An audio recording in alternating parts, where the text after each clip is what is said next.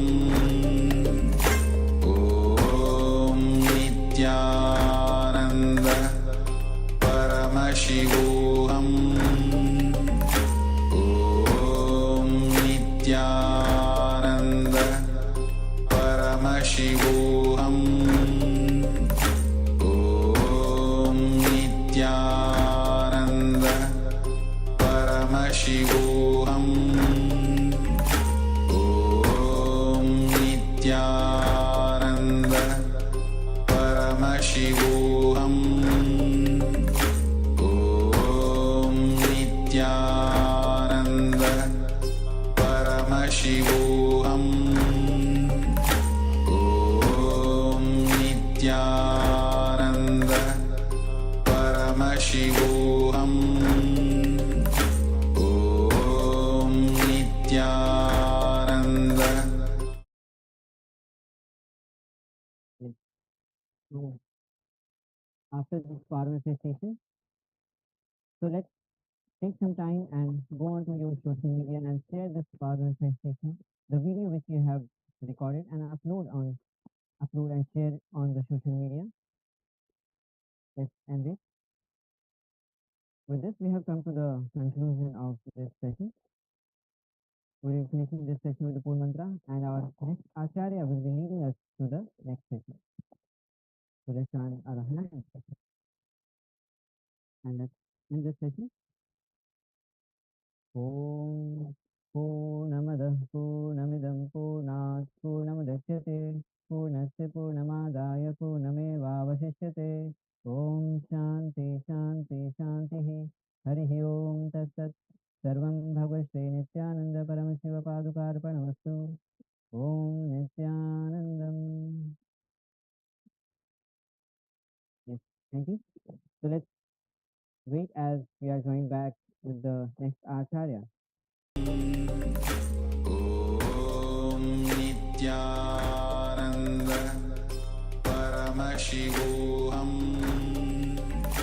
Om Nithyananda Paramashivoham. Om Nithyananda Paramashivoham. Om Nithyananda Paramashivoham. Om Nithyananda Paramashivoham. Om Nithyananda Paramashivoham. Om Nithyananda Paramashivoham. Om Nithyananda Paramashivoham. Om Nithyananda Paramashivoham. Om Nithyananda Paramashivoham. Om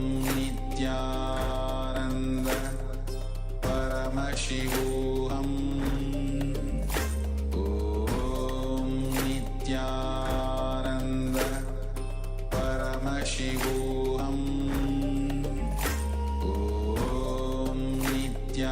Om Nithyananda Paramashivoham. Om Nithyananda Paramashivoham. Om Nithyananda Paramashivoham.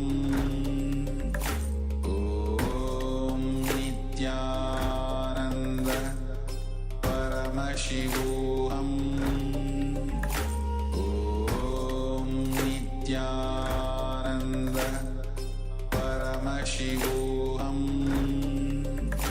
Om Nithyananda Paramashivoham Om Nithyananda Paramashivoham Om Nithyananda Paramashivoham Om Nithyananda Paramashivoham Om Nithyananda Paramashivoham Om Nithyananda Paramashivoham Om Nithyananda Paramashivoham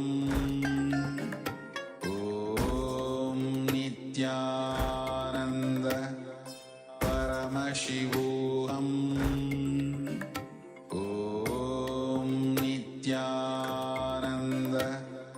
Paramashivoham Om Nithyananda Paramashivoham Om Nithyananda Paramashivoham Om Nithyananda Paramashivoham Om Nithyananda Paramashivoham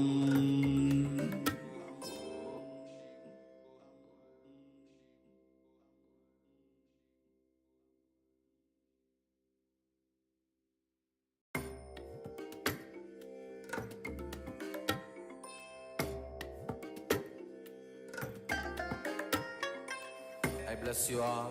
Let you all open all your three eyes and manifest the powers of Mahasudashiva. Om Nithyananda Paramashivoham Om Nithyananda Paramashivoham Om Nithyananda Paramashivoham Om Nithyananda Nithyanandam, and I welcome all the participants back. So I hope all the participants till now have had a beautiful session understanding these various powerful cognitions. Like in the last session, we've understood about how we can be a powerful being like Paramashiva, not being violated by anything that happens in our space. So that was a beautiful session that we just had. And in this session, we are going to be understanding about another truth, the science of seeking. So I hope all the participants are ready to enter into this session. Now, before we enter, I just would like all the participants to make sure that you have your pen and paper ready, or wherever you're typing this down ready, so that you can write down these powerful cognitions as we go through. These powerful cognitions are not just a lecture that you listen and have some kind of good understanding. These are powerful truths that you will be using in your everyday life to solve problems in all different fields. And each of these powerful cognitions is a particular tool that you can use in different aspects and fields of your life.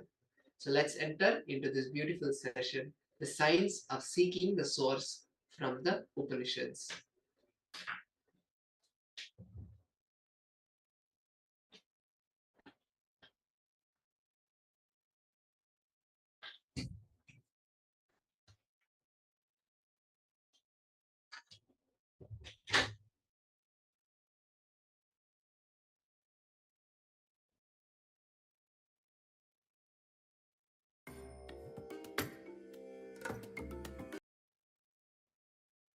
Yes, so let's start this beautiful science of seeking.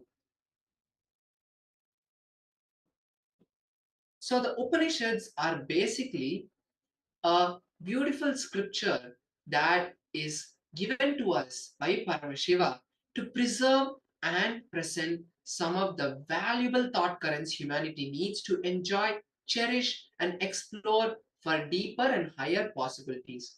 Because the Upanishads give us the ability, the signs of power manifestation, and the powerful cognitions that we will be holding in our life to radiate Paramashiva, to experience Paramashiva. There are four main thought currents that we have to understand and hold very deep in our life. We need to find the answers for these thought currents. The first of which is, who am I? Second one is, what happens after death? The third one is a very important thought current. What is the source of all of this? What is the source of all of this existence that is there around me? Is it a real world or is it just some kind of dream? Because so many times Swamiji tells us that we are in an illusion. What is actually this? That question, we need to romance with it, engage in it, and find the answer. Romancing with these different thought currents raises our frequency of existence. When the thought currents are engaged, when you entertain with these thought currents, you grow a new method of cognizing. You start seeing life from a completely new angle. It is not just from these particular aspects, particular lenses that you have, like, okay, life is like this, it's a certain way, I need to do these kind of things to get this in life. That is not a kind of equation. For example, if I have to get something from, example, my spouse, I need to please him in some way. That is not how life works. Life works from the higher understanding that you are the source of everything happening around. And when you want something to happen, it will happen because you are the source. But this will start happening only after we understand, only after we have the strong belief inside our beings that we are the source of existence. And that is what we are going to be understanding in this session. Now, moving further, the thought currents which the Upanishad generates in you experientially liberates you. Before entering into the Upanishad, you need to understand your thought currents don't matter. This Upanishad is directly from Paramashiva Shakti, Devi Uma, where the Upanishad says Kena, meaning by whom, and Keneshitam, meaning by whom, willed or directed. Let's take a moment to understand this. Here, the first line, Swamiji says that the Upanishads generate experiential liberation in you. They manifest experiential liberation. So, what does that mean? This term, experiential liberation, means where when you start cherishing these thought currents. So, what do I mean by cherishing these thought currents?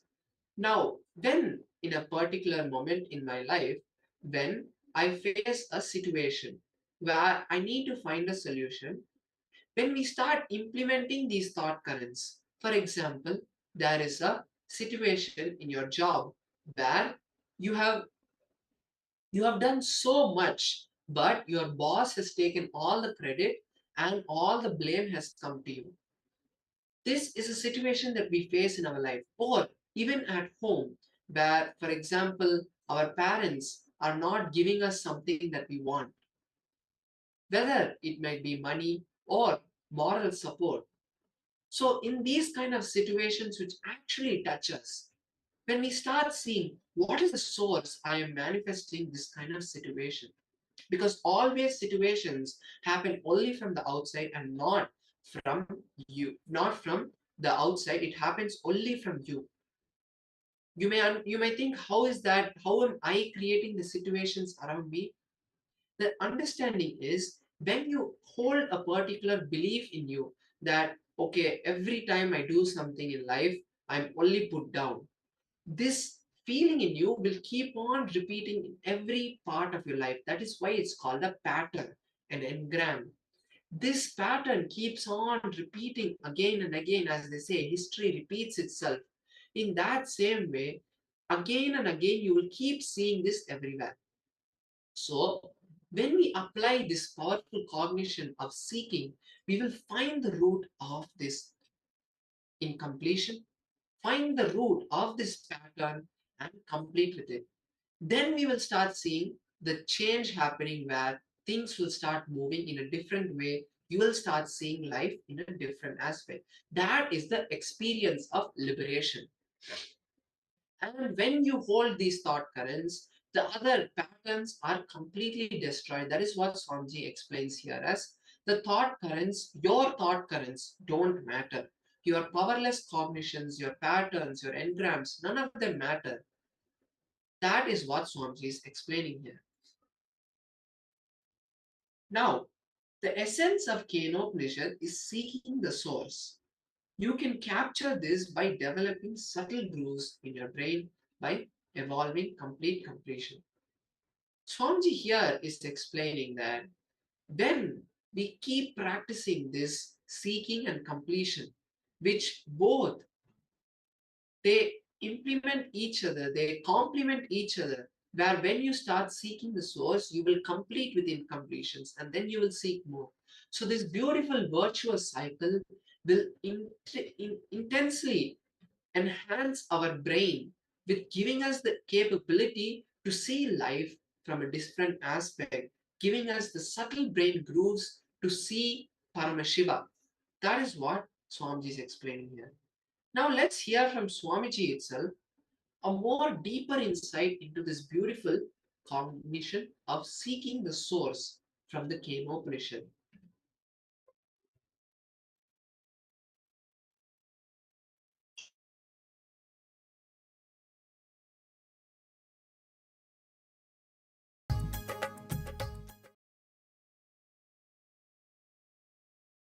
नित्यानन्देश्वरसमारम्भाम् नित्यानन्देश्वरिमध्यमाम् अस्मदाचार्यपर्यन्तां वन्दे गुरुपरम्पराम्.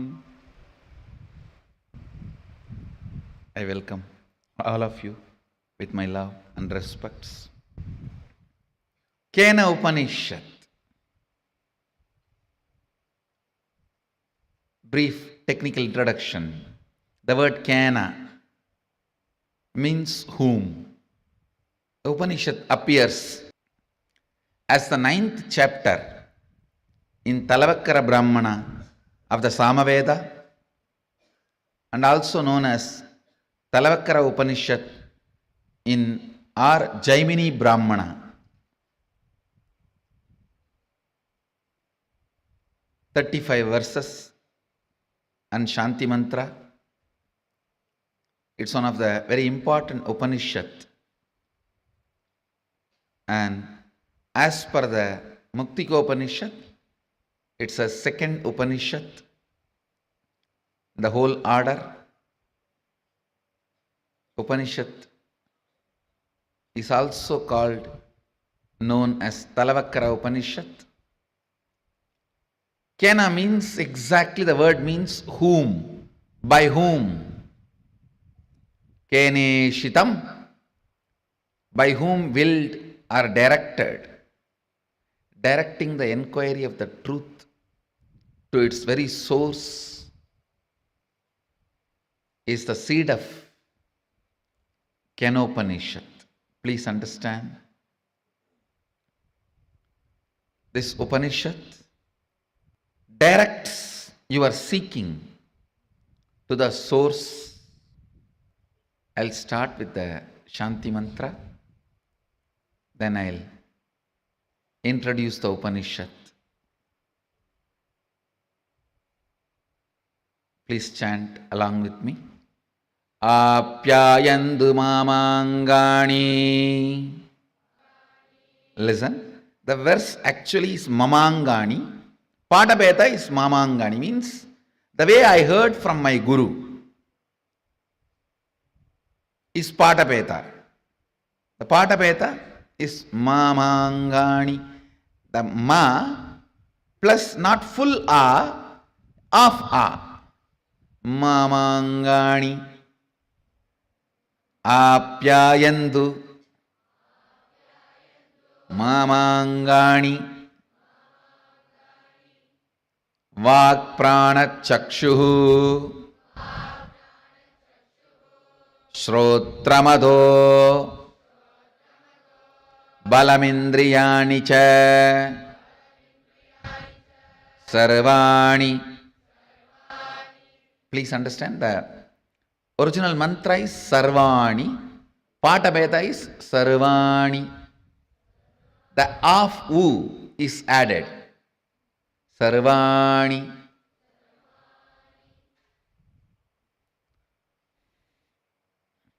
Sarvam Brahmaupanishatam Maham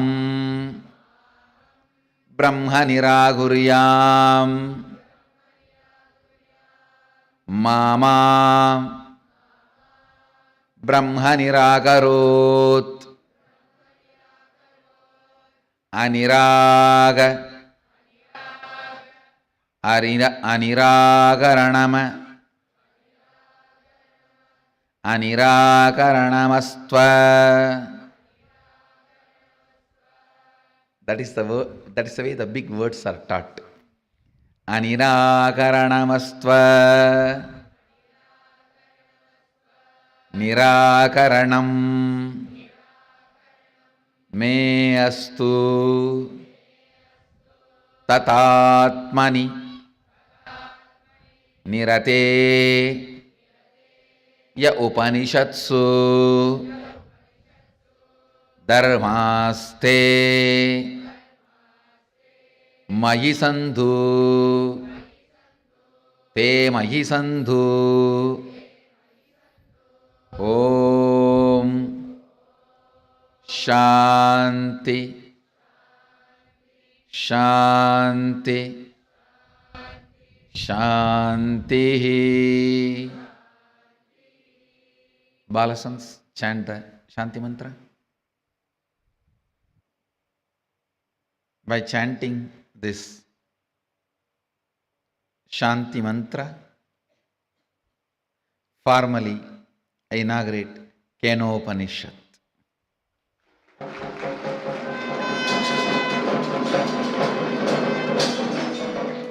Understand the subject matter of the Kenopanishad.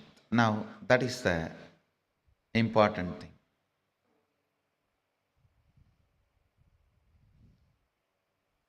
The essence of Isavasya Upanishad is seeking.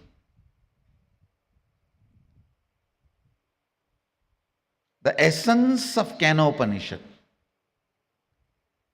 is seeking into the very source. Not just who am I, by whom am I? Understand? Who am I starts and ends inside your body. By whom am I starts and ends in cosmos. There is a big difference between who am I, by whom am I.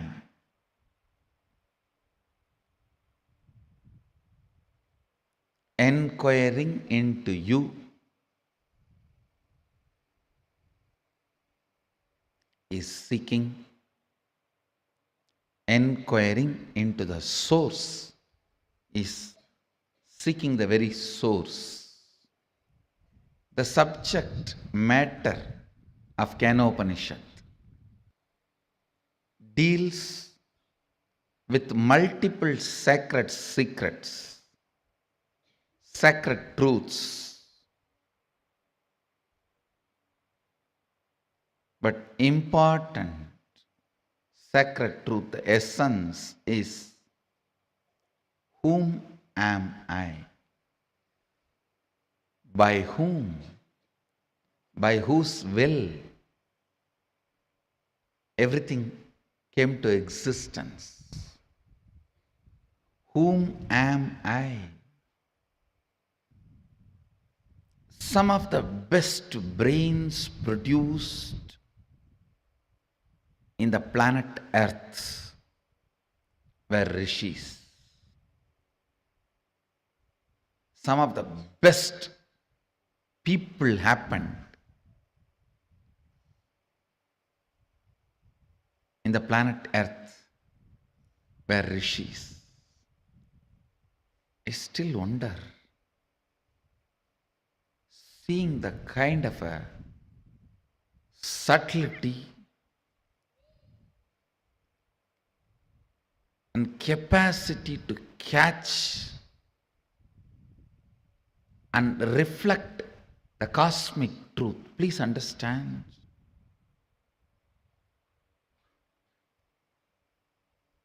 If somebody explains to you what is Shiva, all pervasive, Akhilanda Kodi Brahmanda Nayaka,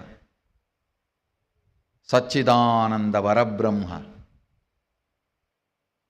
Srishti Sthiti, he creates, maintains, destroys, puts souls in delusion and liberates. If you are able to visualize, even if you are able to enjoy it, be very clear, you are blessed.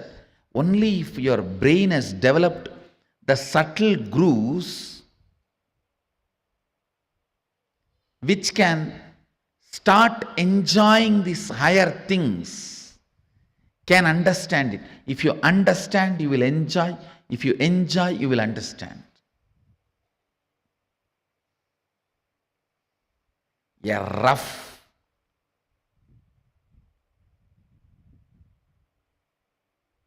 grass, politicians, dull head can never capture this. For him, he only knows what I can grab today, push it behind my seat, without even bothering about from behind the seat somebody else is stealing and running. He doesn't even have a time to check whatever he pushed behind the seat is there or not.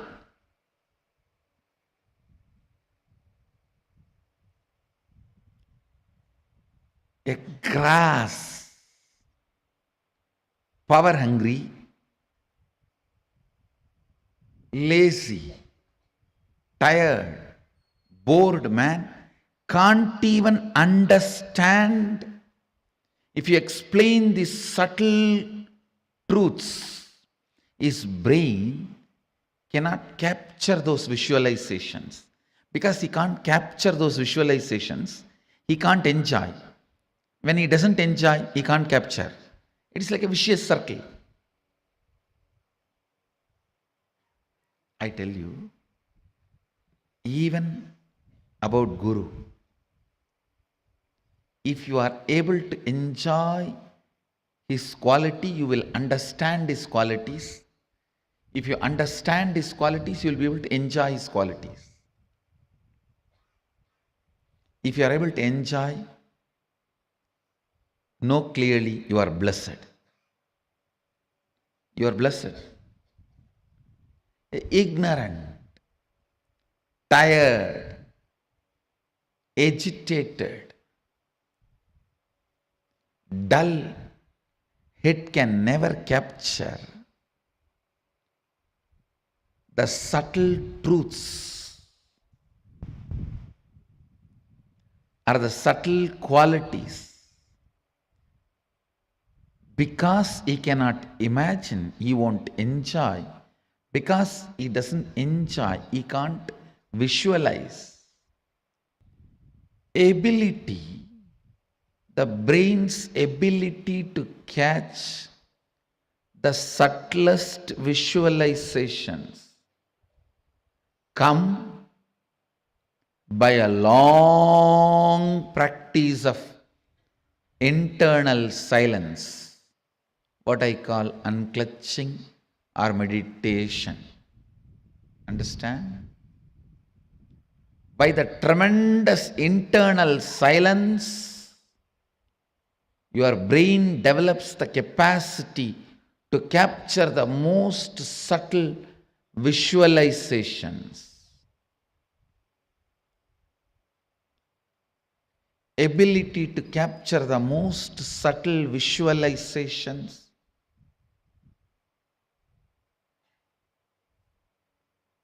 is the awakened intelligence. Whoever is able to capture subtlest truths become rishis.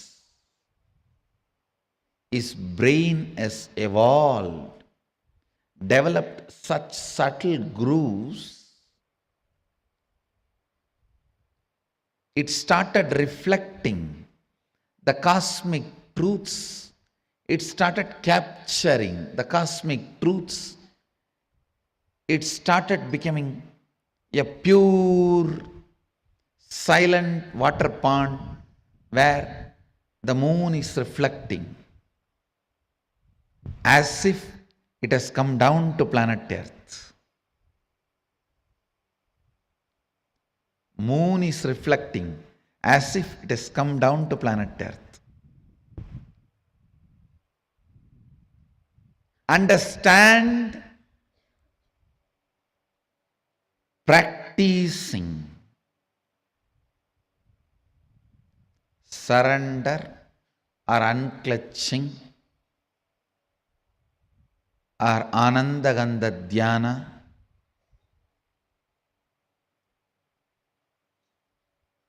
complete completion,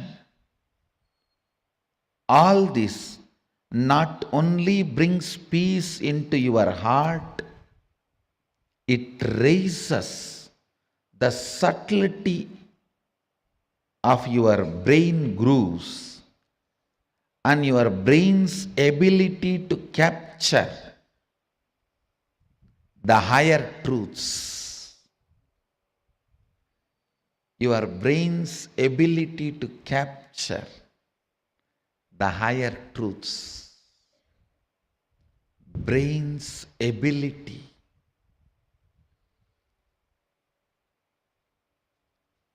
to live the higher truths. Anything your brain is able to capture, it stores as record. The most subtle one your brain captured makes itself as your cognition and life's goal. Understand? Even once, if you are able to understand, capture the word Satchitananda, Sat Chit Ananda, the existence, conscious bliss. Anything which is subtle, the most subtlest experience, imagination, visualization, your brain is able to capture. It will make that as a base for its function. I don't need to do anything other than describe how the materialization happens to my balasans, the way they are able to capture. The moment their subtle grooves in the brain captures this, that power will start manifesting in them. Why I am saying balasans? Because they are more ready to listen. Their inner space has more peace.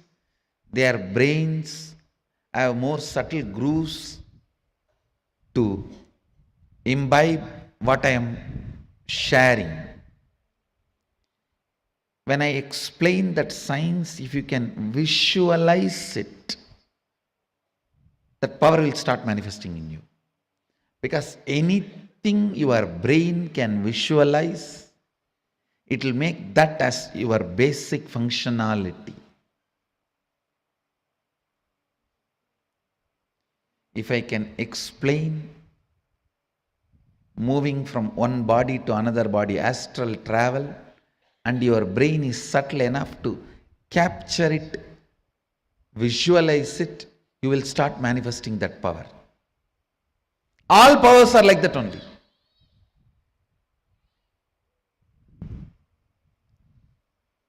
You just need the completion space and Guru who properly makes your brain grooves to catch it. I wonder the sophistication with which these Upanishadic rishis were able to reflect the whole reality. I tell you,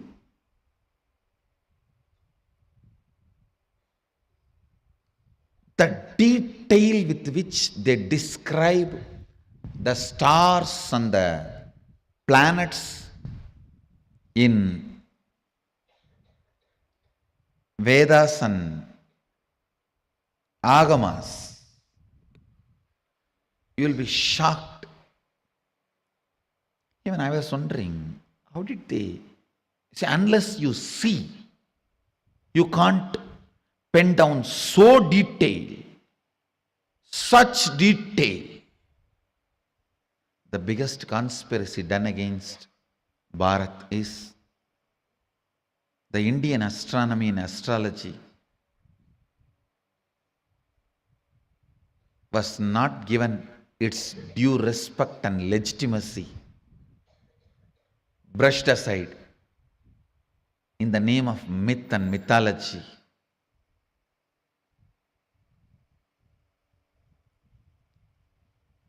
If you read, you will understand.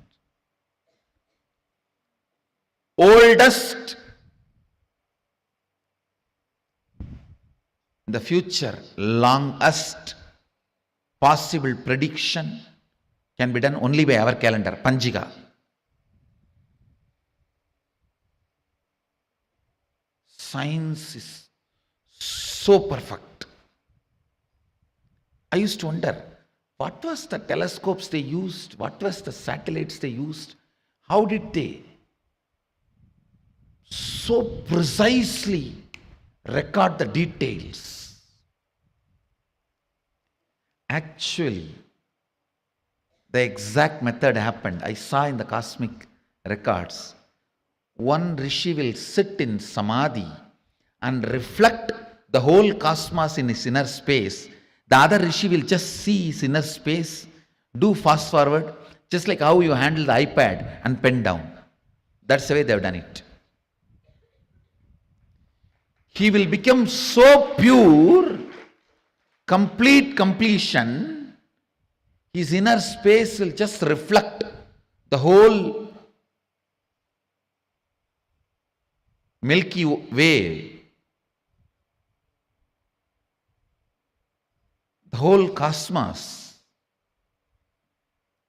And the other rishi who is recording will push, pull, do fast forward or rewind, even zoom in, zoom out and pen down.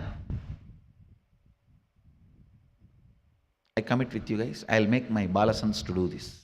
I'll give them this power. It's possible. It's possible. Just they need to evolve more into the space of completion and responsibility. It is possible. That is the way they recorded. Understand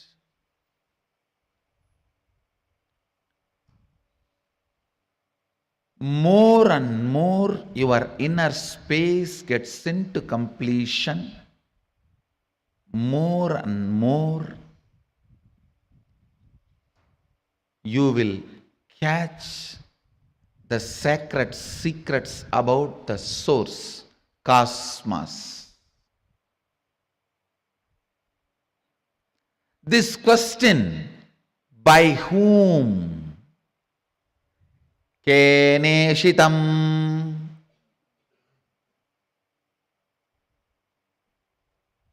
The Kena Upanishad, the essence of Kena Upanishad,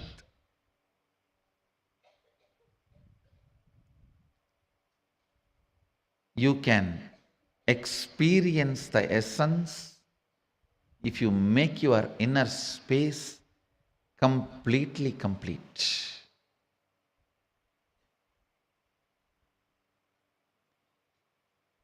If you are ready with the completion, I can just show the exact reflection of Keneshitam. By whom? In this Upanishad, Devi is the Guru. Understand? It is directly from Devi, Uma. First time the word Uma appears in this Upanishad. Devi is addressed as Uma in this Upanishad.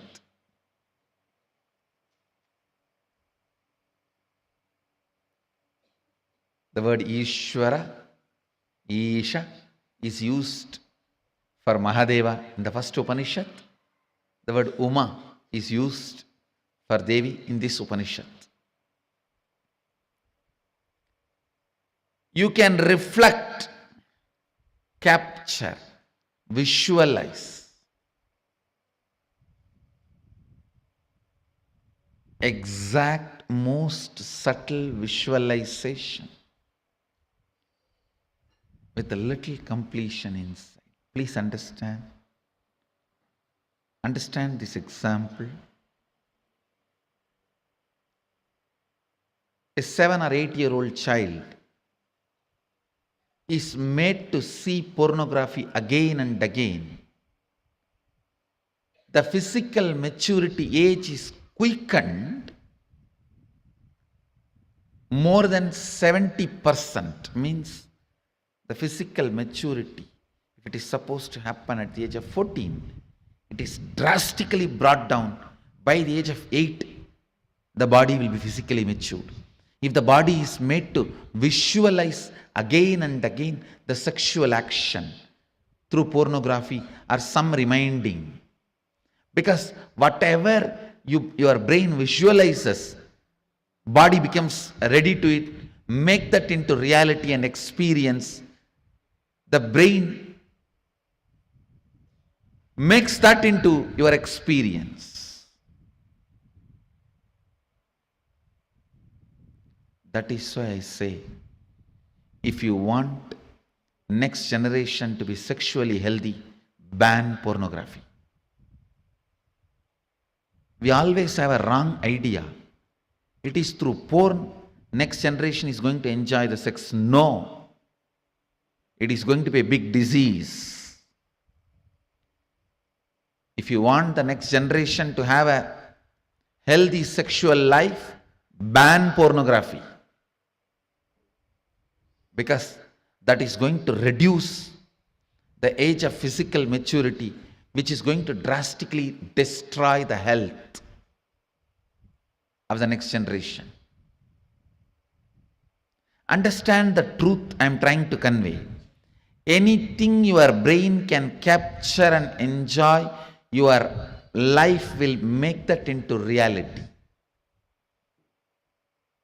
If your brain can capture and enjoy the most subtlest understandings of cosmic sacred secrets and the spiritual powers, you will become just yogi, divya shariri. If you enjoy pornography, your body will be physically matured. If you enjoy the subtle powers, subtle understandings, simply your body will become divya shariri. You will become yogi, bala yogi, bala sant.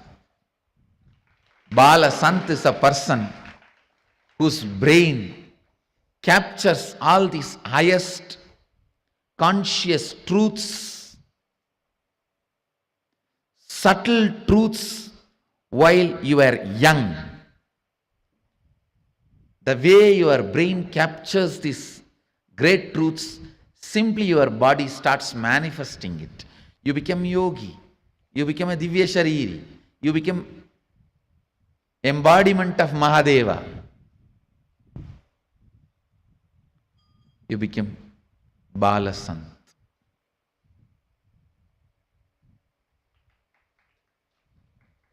Understand? Ability to reflect the subtlest truths.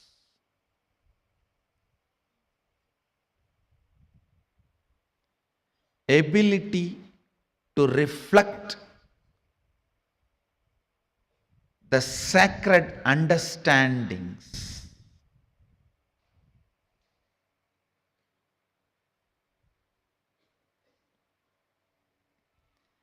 Ability to catch the most sacred bliss. Ability to capture the powerfulness of the consciousness. Ability to look into the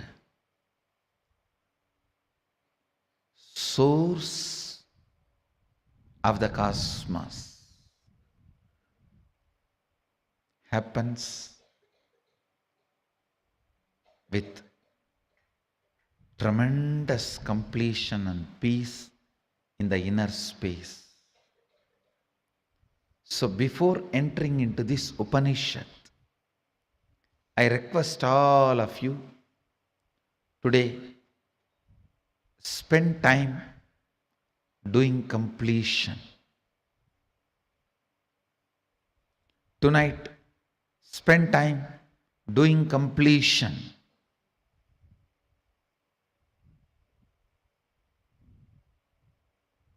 Come back tomorrow with the space of complete completion, so I can reflect the Kenopanishad in your system. You can capture it, live it, love it, celebrate it. The essence of today's satsang, essence of Kenopanishad is seeking the source, cosmos. You can capture it by developing the subtle grooves in your brain, by evolving complete completion.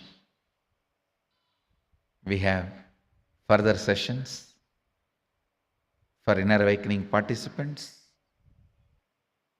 Today only it is starting. This time I have to finish the whole inner awakening within 10 days.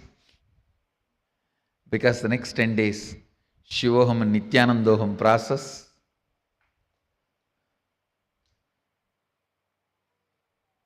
I have to take long sessions. Today we have a long day. I'll move to inner awakening sessions. So with this, actually I came just not to give a first day, second day break. Pradama Vigna and Dvandva Vigna should not be there. The first day and second day, a project should not be stopped or dropped or disturbed. So Kenopanishad is an important project. So first day or second day, it should not be broken or disturbed. That's the reason I came for the satsang. You can expect in the further satsangs new and clear spiritual cosmic revelations. With this, I bless you all. Let you all radiate with integrity, authenticity, responsibility, enriching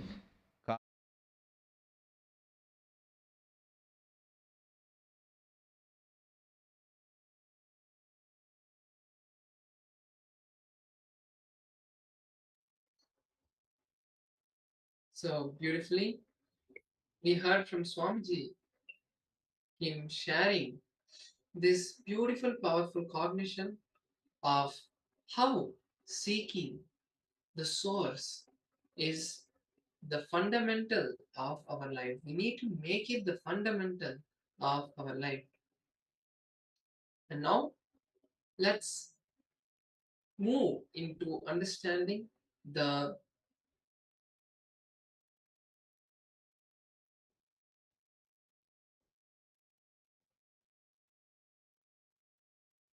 cognition that seeking into the very source and how the Shanti mantra, the meaning of the Shanti mantra of this beautiful Upanishad.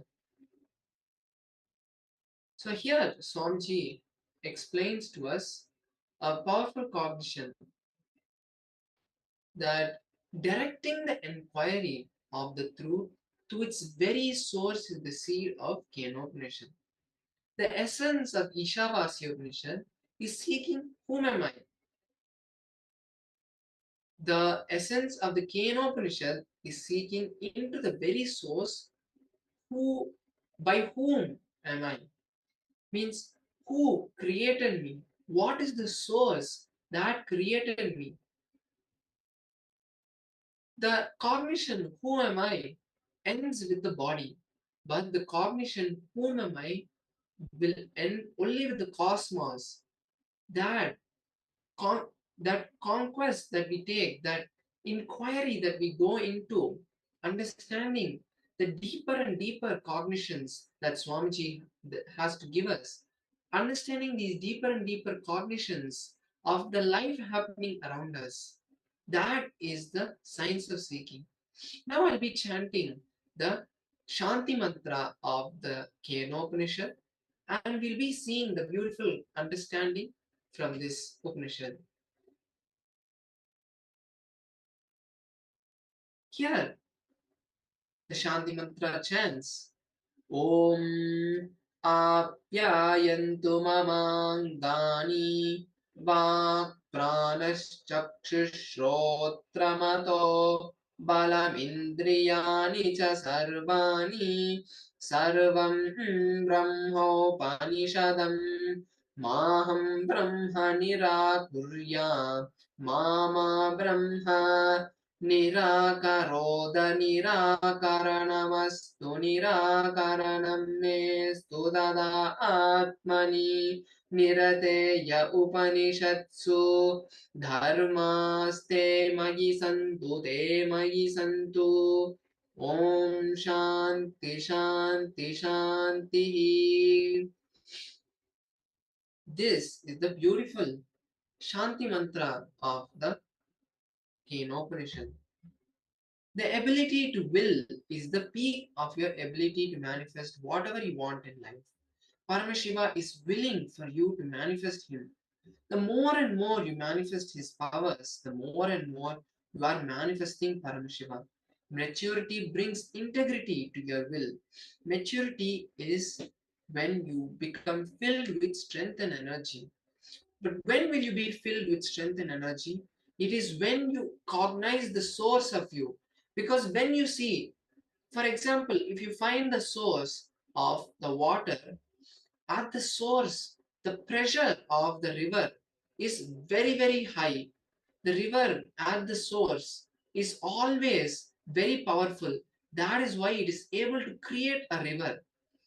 The same way that energy of the source, when we find inside us what that source is, when we dig deep into us and understand the source of us, that is the time we will be able to raise ourselves into that highest space of manifesting Paramashiva.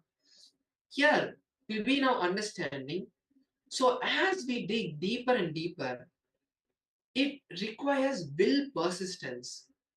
So the power of will also gets strengthened inside us. What is the power of will? And how is it? How can we manifest this power of will? And how is it that we'll be able to implement? How will we be able to use this power of will in our life? Let's now hear from Swamiji this beautiful understanding of the power of will.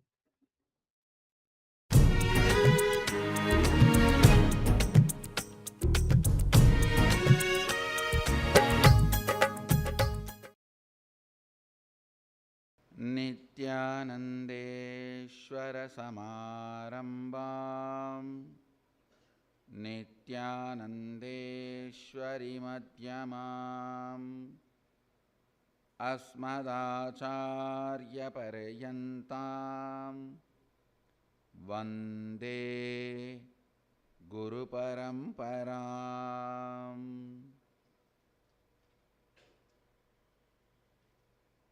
I welcome you all with my love and respects. I welcome all the devotees, disciples, samajis, satsangis,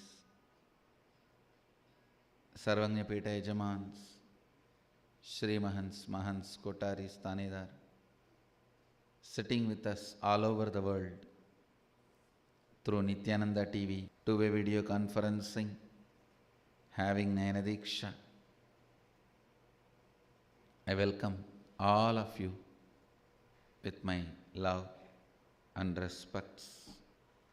Kenopanishads Shanti Mantra. I was introducing yesterday's satsang.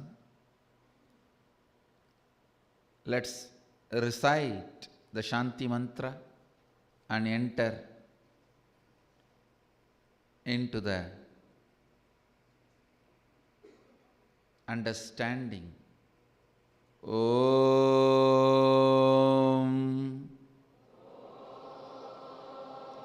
Apyayantu Mamangani Vakprana Chakshushrota Mado Balamindriyani cha Sarvani Sarvam Brahmaupanishatam Maham Brahma Nirakuryam Mama Brahma Nirakarot Anirakaranam Astvanirakaranam Me astu Tatatmani Nirateya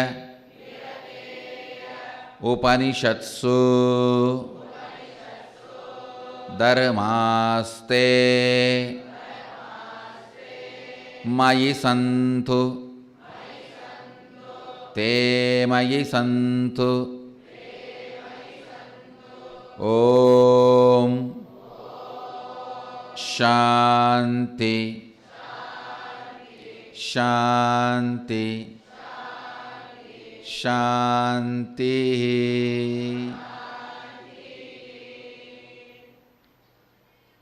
Two important truths I want you to learn. First,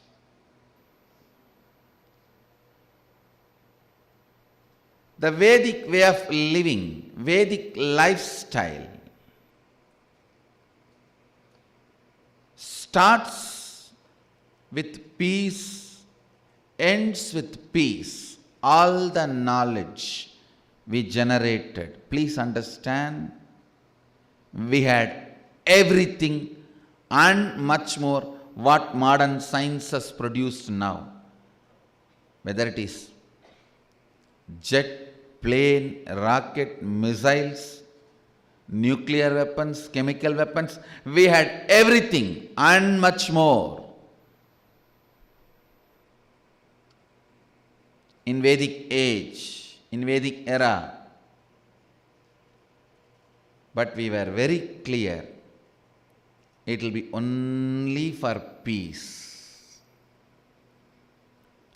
It will only be for peace. Understand? We start with peace, end with peace. Whether it is rituals, ceremonies, teaching, knowledge transmission, everything. Knowledge is only for peace.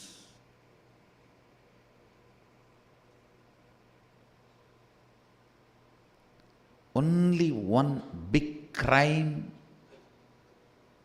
the modern day Hindus did is they think peace is important, so let us avoid conflicts. No.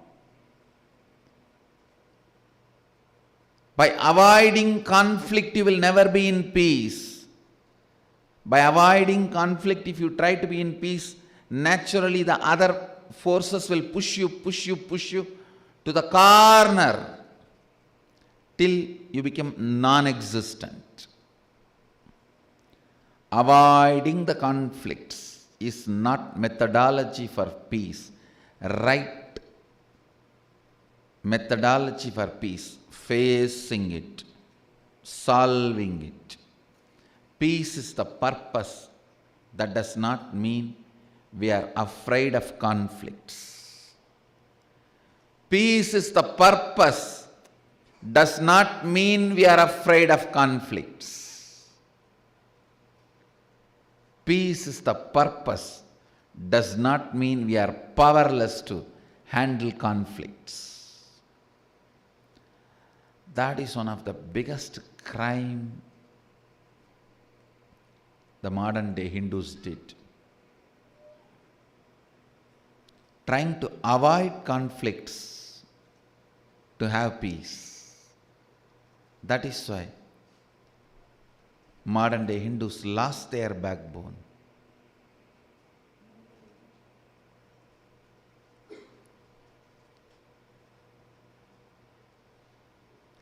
Peace is the purpose, but not avoiding the conflicts, but by facing and resolving it.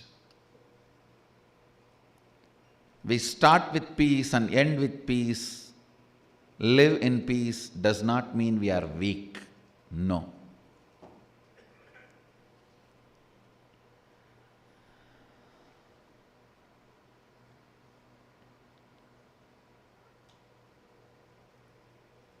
First thing you need to know, peace is your goal, but not in the way the middle class understands.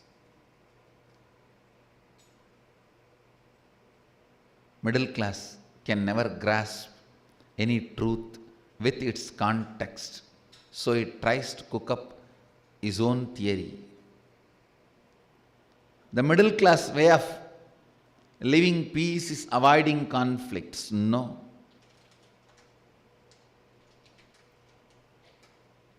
Facing it and resolving it is the royal way of peace. Facing it and resolving it.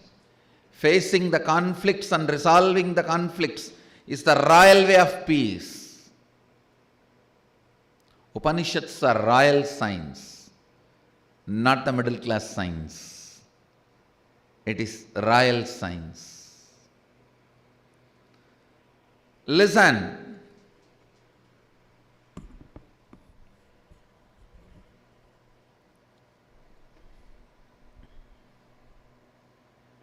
First thing you need to know about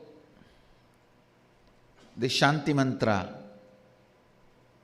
the peace, it should always be the purpose and goal.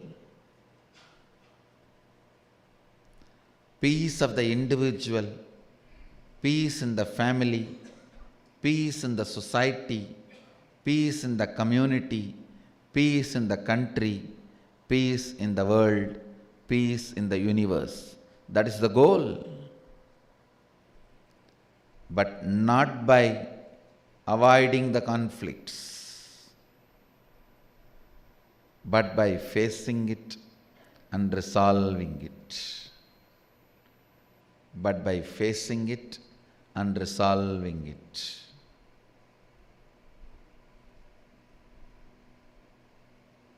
I am trying to remove all the stupid frills got associated with yoga in the name of Christ yoga, Jesus yoga. Inverted cat pose, downward dog pose. These are the frills need to be removed from yoga, not the rituals and Hindu cultural association with yoga. Hindu cultural association with yoga is not cultural frills. The dilution done by the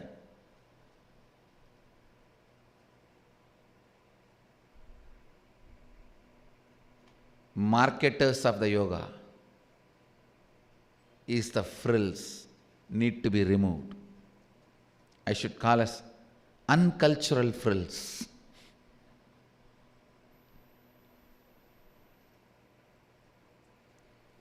Instead of facing the conflict and resolving it, trying to escape from it,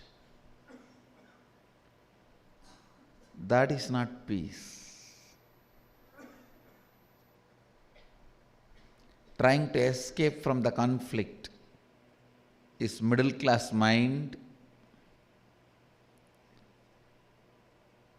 Facing it and resolving it is royal mind. Even while facing and resolving, being in the peace is enlightened mind.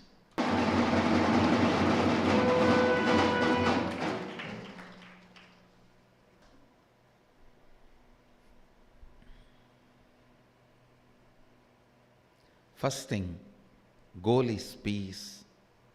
That does not mean we will avoid conflicts. We will be afraid of conflicts. Goal is peace.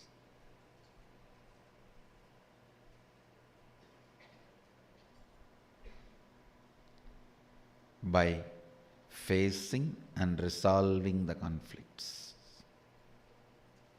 Second thing you need to know, power of declaration. Understand?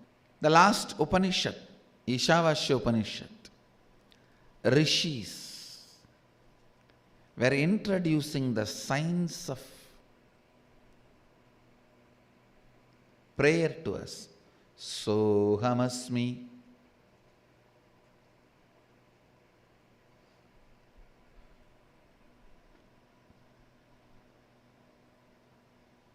Even when I pray, you and me are one and the same.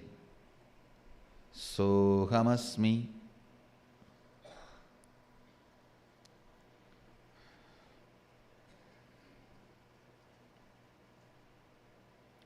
Even when I pray, you and me are one and the same. A beautiful introduction to prayer. Now,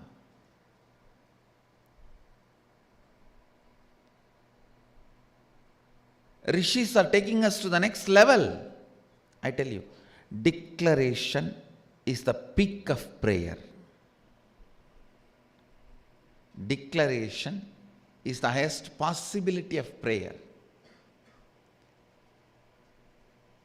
In the prayer, one line of low inner image is retained. You always do the stupidity of putting yourself low to raise God high, which is not required, even though I repeat it again and again and again to make God great, to put the God on the higher pedestal. You do not need to put yourself down, you do not need to put yourself low, but you don't listen. Always one line of lower inner image is associated with prayer. Unfortunately, that became a trend. So with prayer, it's always strong remembrance of one line of lower inner image, lower self-identity with the declaration that is not there.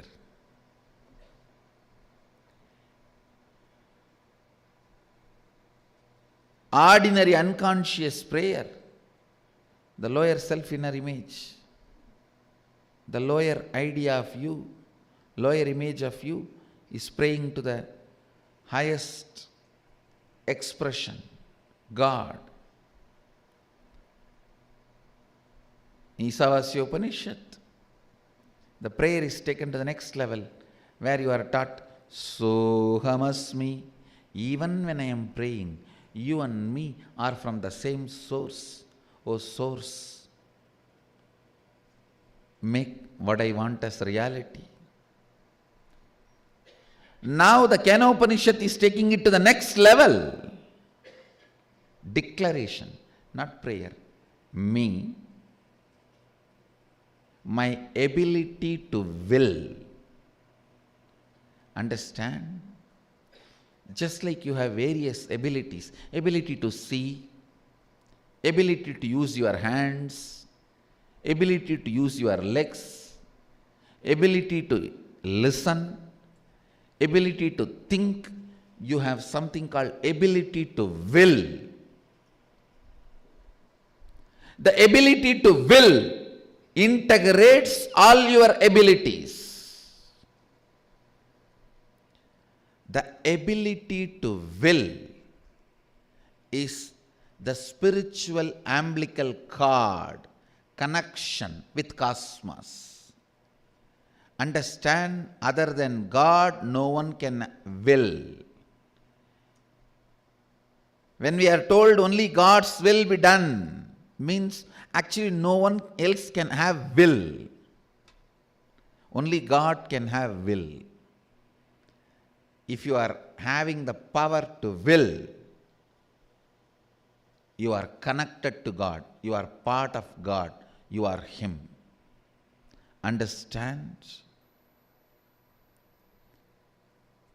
Power to will is umbilical cord connection with God. Our umbilical cord connection with God is our power to will. If you will, no one can deny it.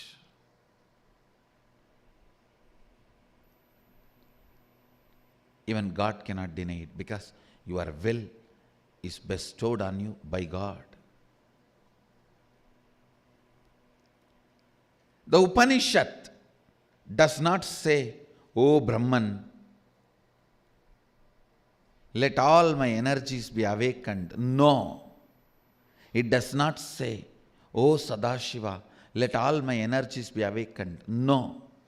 It says, may my limbs, speech, vital energy, and all senses be fully matured and enriched with strength and energy. Apyayantu mamangani. I tell you, every line when I read and understand, I am again in love with Vedic rishis.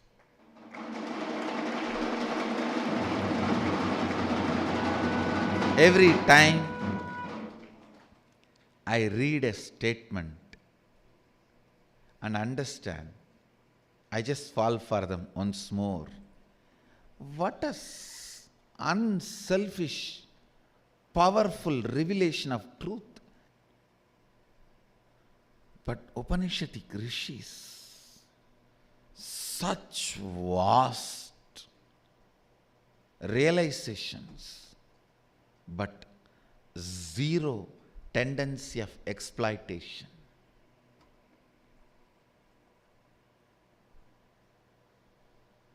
in the modern day,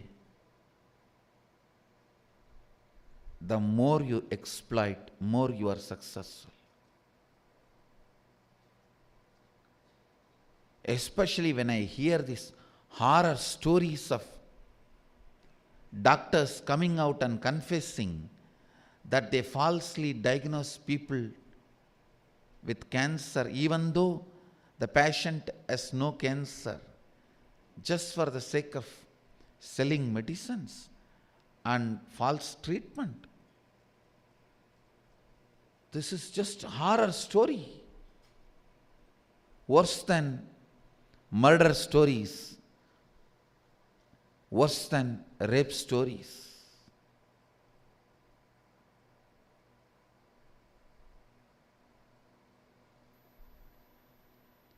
When I hear all this in the modern day and read the lines of Upanishadic rishis,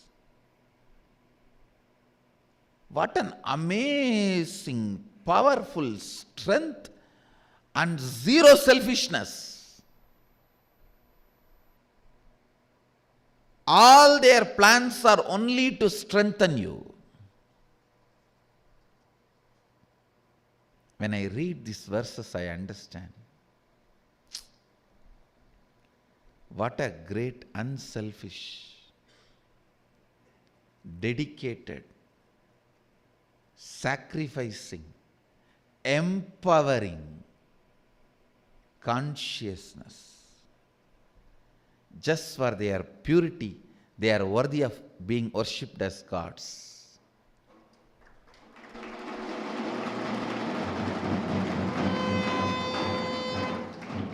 Every time they are only interested in empowering you. Every time they are only interested in awakening the stronger part of you. They are not interested in reminding you your weakness and telling you you are a sinner and keeping you under them. No. They are no way interested in that. The first verse starts with, may my limbs, vital life energy, apyayantu mamangani vakprana chakshu, shrotramado balamindriyani cha sarvani. It does not say, oh God, let my limbs, speech, life, vital energy become strong. No. No. Apyayantu mamangani. I am declaring, may my limbs, speech, life, vital energy, eyes, ears, and all the senses be fully matured and enriched with strength and energy, because my will is God's will. Mama sangalpa Shiva sangalpamastu.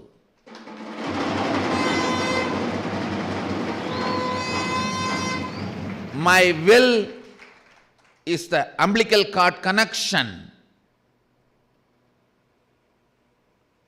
with the cosmos. If I will something, it has to shake the cosmos. Cosmos has to make it into reality, because I am it.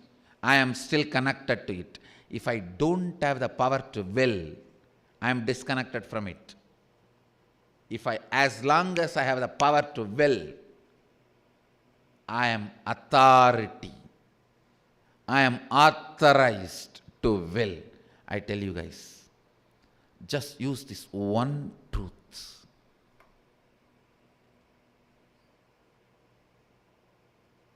All my temples should teach this prayer,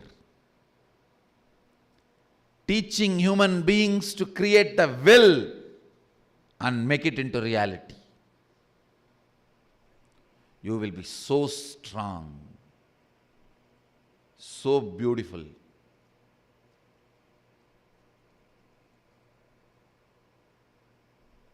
Understand, only strong beings will be beautiful beings. Only strong beings will keep the order in the life. Sometimes people tell me, oh, if all of us can will, all our wills can crisscross and create so much of chaos. No. Strong people create order. Only weak people create chaos.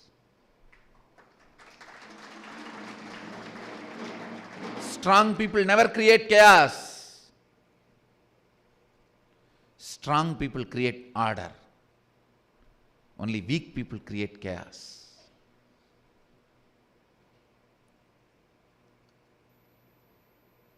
See this land. Kashi is the land of learning. From how many thousands of years, I don't know, this place was land of learning. This place is the symbol of Vedic culture. All the learning is only used for peace. All the learning is only used for peace. Strong people create order. They do not create chaos. Kashi is the symbol.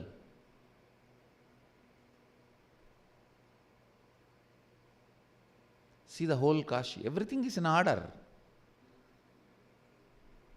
Only people who don't understand, they think it is chaos. If you understand, everything is in order. All of us live together.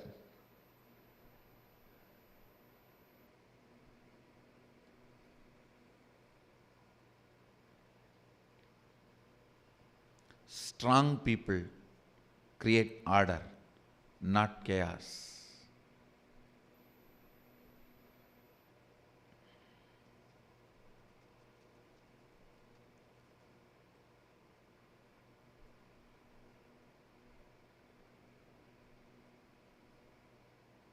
I think yesterday I committed, I'll speak on Upanishads and help you guys to manifest all the powers. I think Sadashiva is doing both the job, because the same science only to manifest all the powers also.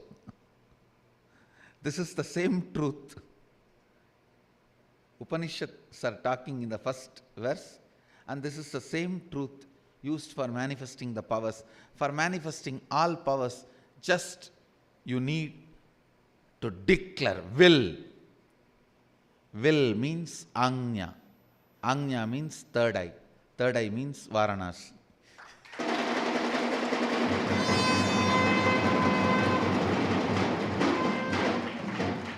Varanasi has two meanings. The place between the eyebrows and the nose, place between Varuna and Asi. Place between the eyebrows and the nose, third eye. Place between Varuna and Asi, Varanasi.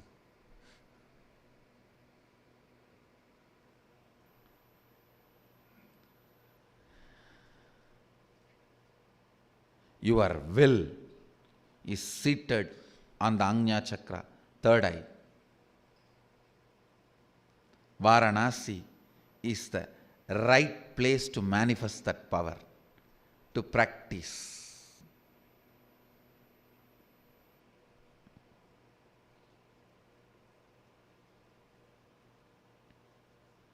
Your will can powerfully integrate you with whole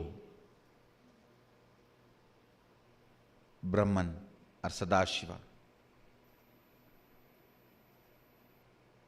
The word Sadashiva seems to be more tasty, juicy,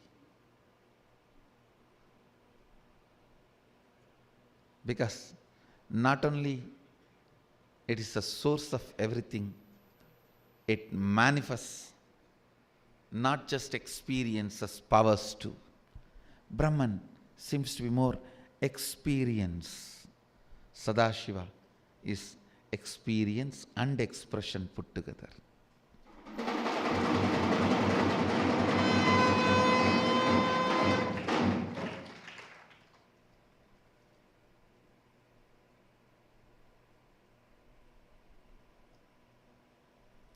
Brahman seems to be shaved face, young boy, okay. Sadashiva seems to be very matured. manifesting.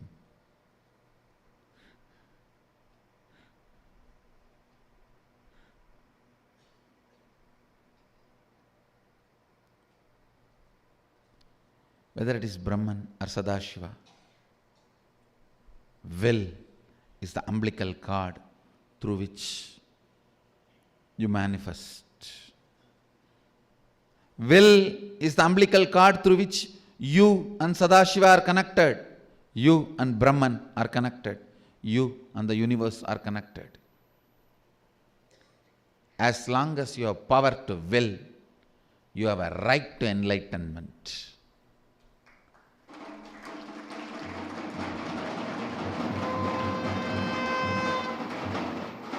Power to will is the right to enlightenment.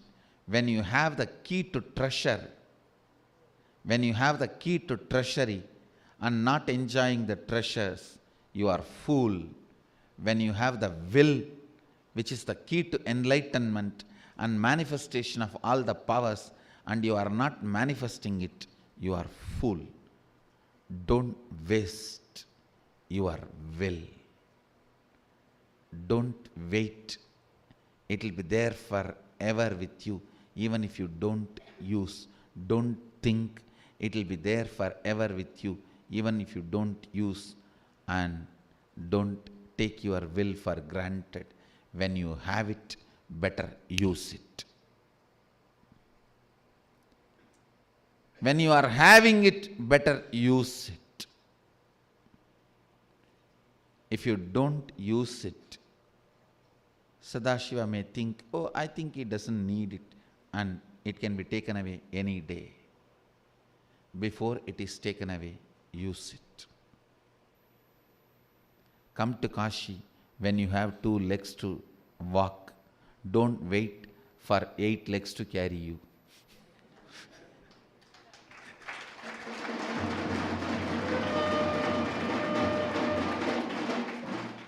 Come to Kashi when you have 2 legs to walk. Don't wait 8 legs to carry you. Use your will.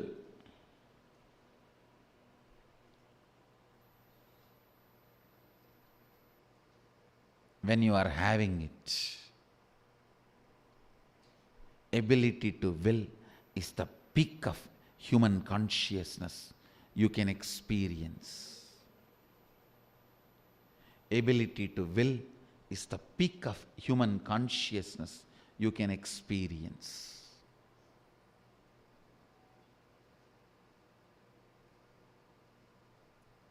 For all the disciples and Smash team, this is the one-liner for you guys today. Ability to will is the peak of consciousness. Use it to manifest universe in you. Will is the umbilical cord, connects you and the universe. Don't waste it. Will it and make it. Will it, it will be.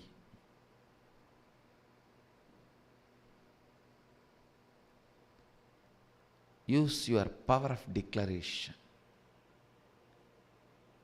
You should use at least next 24 hours and have the understanding about your will, the power of your will.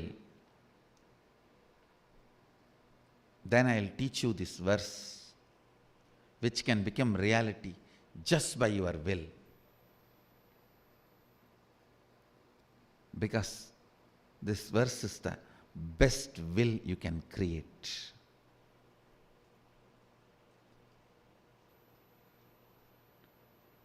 It's unfortunate.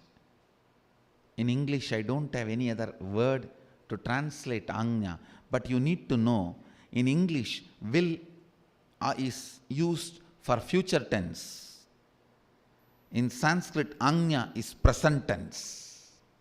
There's a big cultural difference. The moment I translate, the juice is lost. Will is more like a future in English, but in Sanskrit, Anya is present. Nothing. Just next 24 hours, till tomorrow morning, you come back to the tomorrow's satsang, just create few will, some declaration, and see how it starts manifesting in you. Come back with that experience and confidence. And I tell you, you won't fail, you will only gain confidence.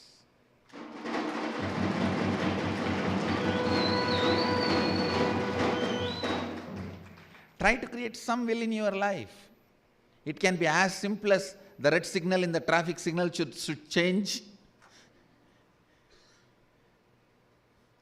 It can be as simple as the traffic light should change it to green, to as difficult as my wife should listen to me.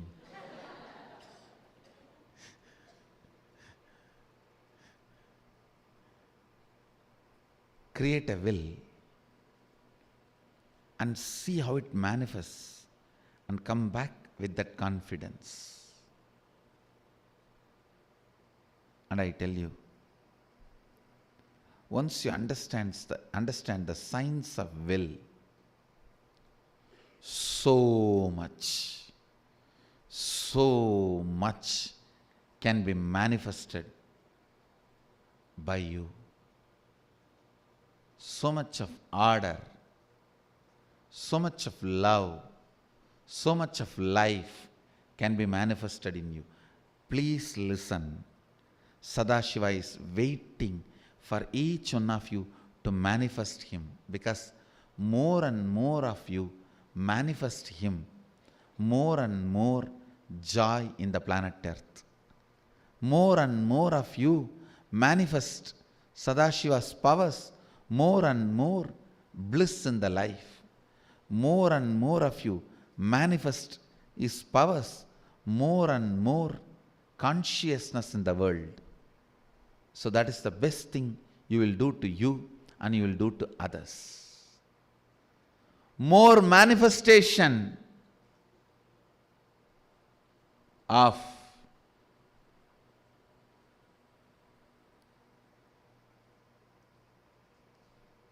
Sadashiva's powers. Don't ever think, oh, I am also trying to manifest, but God is putting a lot of obstacles in the front. No, you are putting the obstacles. He is helping you to remove it. Change your understanding. He is not putting the obstacles. You are putting the obstacles. He is helping you to get out of it.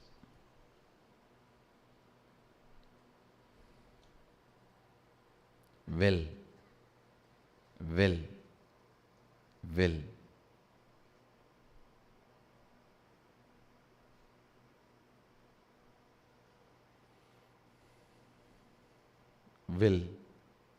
is the umbilical cord through which you are connected to universe. Try, get back to me tomorrow with success, then I'll teach you the meaning. Because when you create this will, as per this Shantipata, it should simply become reality. Let's recite the Shantipata once more. Apyayantu mamangani vak prana chakshuhu shrotra madho balamindriyani cha sarvani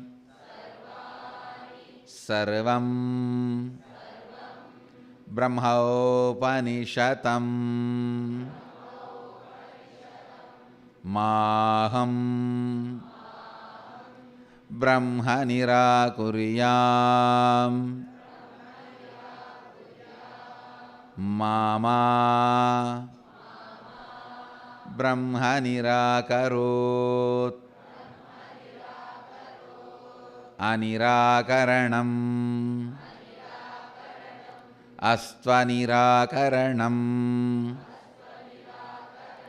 Me Astu Tatatmani Nirateya Upanishatsu Dharmaste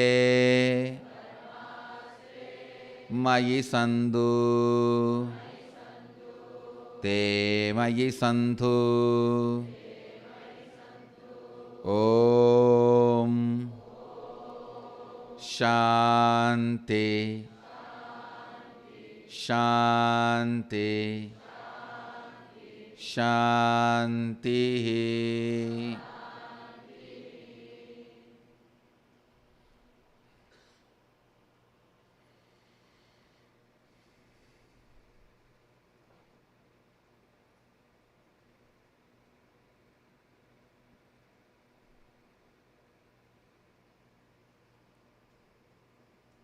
I bless you all. Let you all radiate.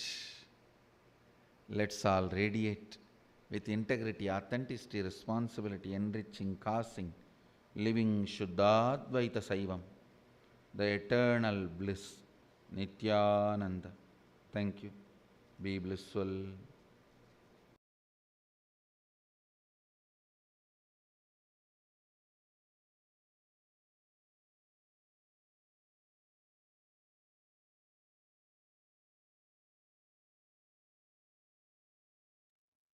Yes, now in this beautiful satsang, we understood the beautiful, powerful cognition of the science of will.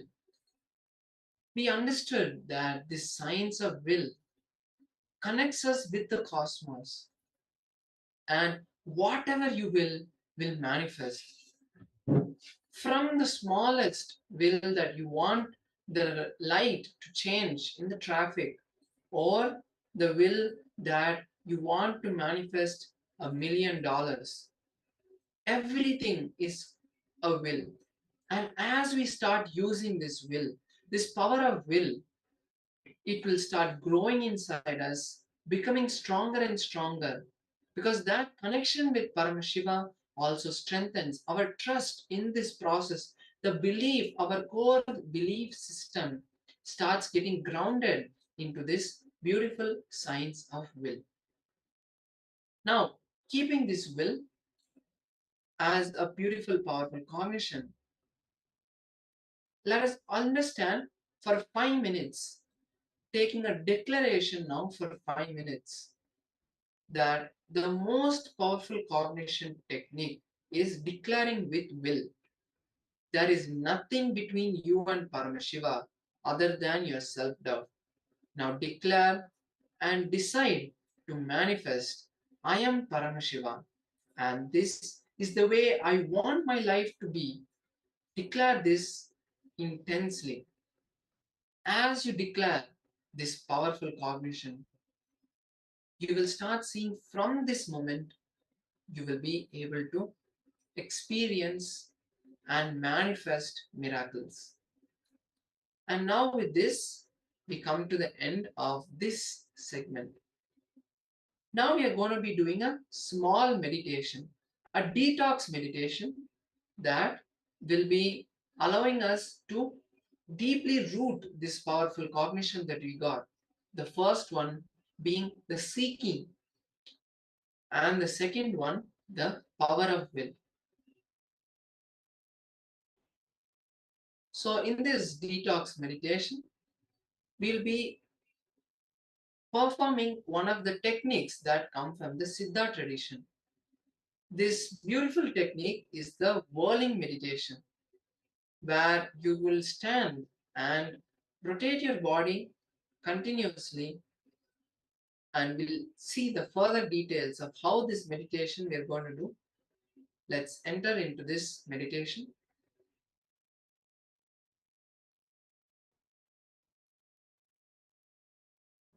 So in the Siddha tradition, whirling is used as a technique because when you whirl, the pitta will open up, your gut will record the buyer's tongue. So such beautiful mantra like verses and you are whirling, it will be just become your biomemory and muscle memory. It is one of the most powerful spiritual techniques. It is one of the ancient methods to create the right biomemories and muscle memories. This unique style of dancing is for the Gummi song, a ancient song that was sung by the Siddhas that churns your whole biomemory and muscle memory.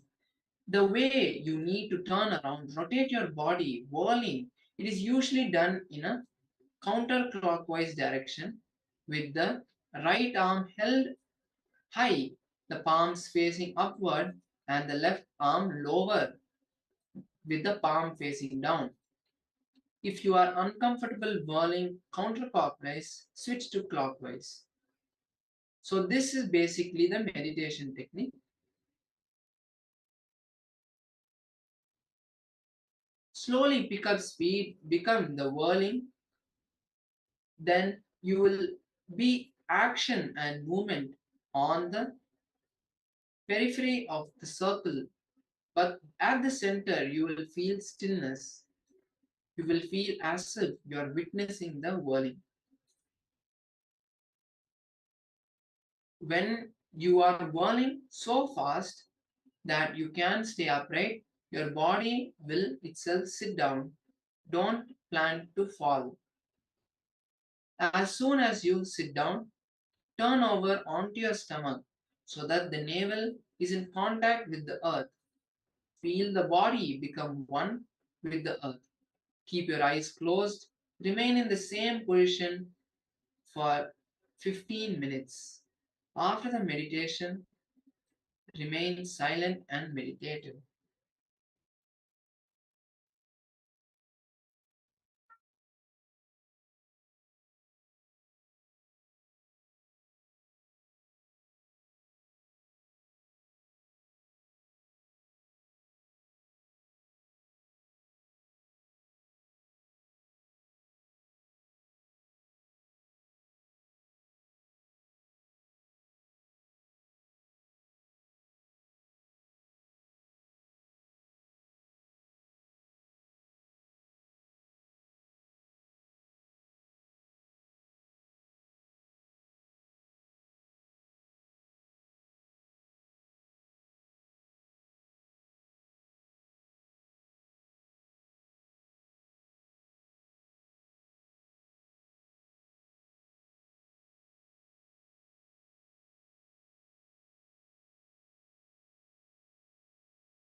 So now we'll be entering into this meditation.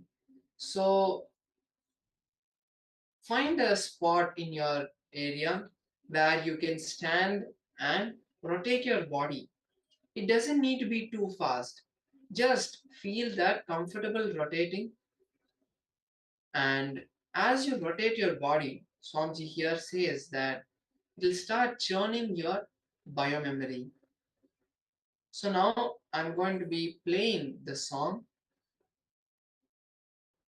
the Gunni song, and we will be listening to that song and manifesting, doing this meditation.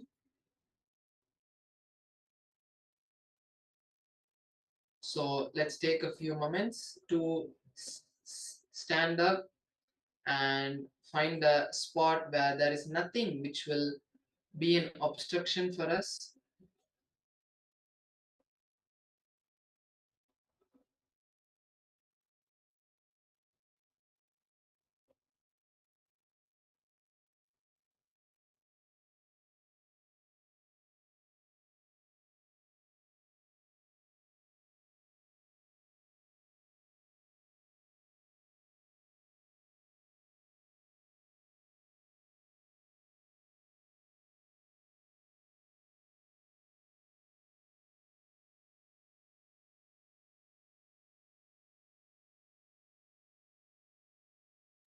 Once you find the right spot, you can stand there. And now let me repeat the instructions. So slowly, from a very slow position, stretch your arms to the side. As you stand, rotate your body in the counterclockwise direction. And after a few moments, you will slowly, gradually increase the speed of the whirling.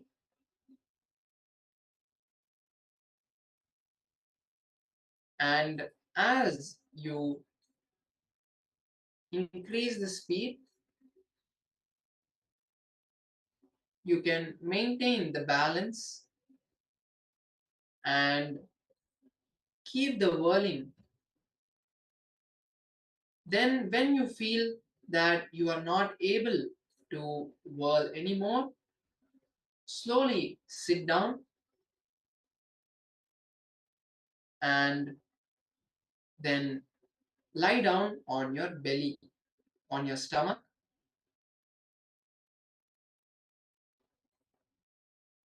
Then relax your body.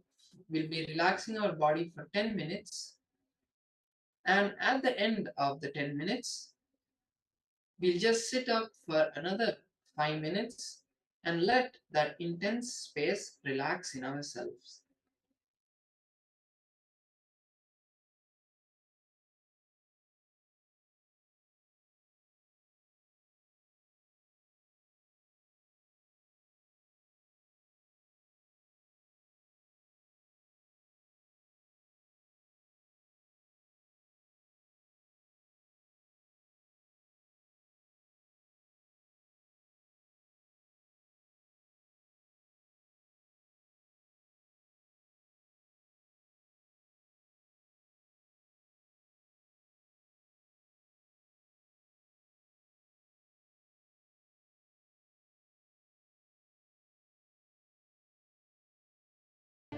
கல்வி நிறை வாழைப்பெண் காதலி என்றோதுகின்ற செல்வியின் மேல் கும்மிதனை செப்புதற்கே நல் விசயநாதனின் சொல் வேதனஞ்சு போதன் மிஞ்சி மான மஞ்ச பாதம் வஞ்ச நெஞ்சினில் வைப்பாய்.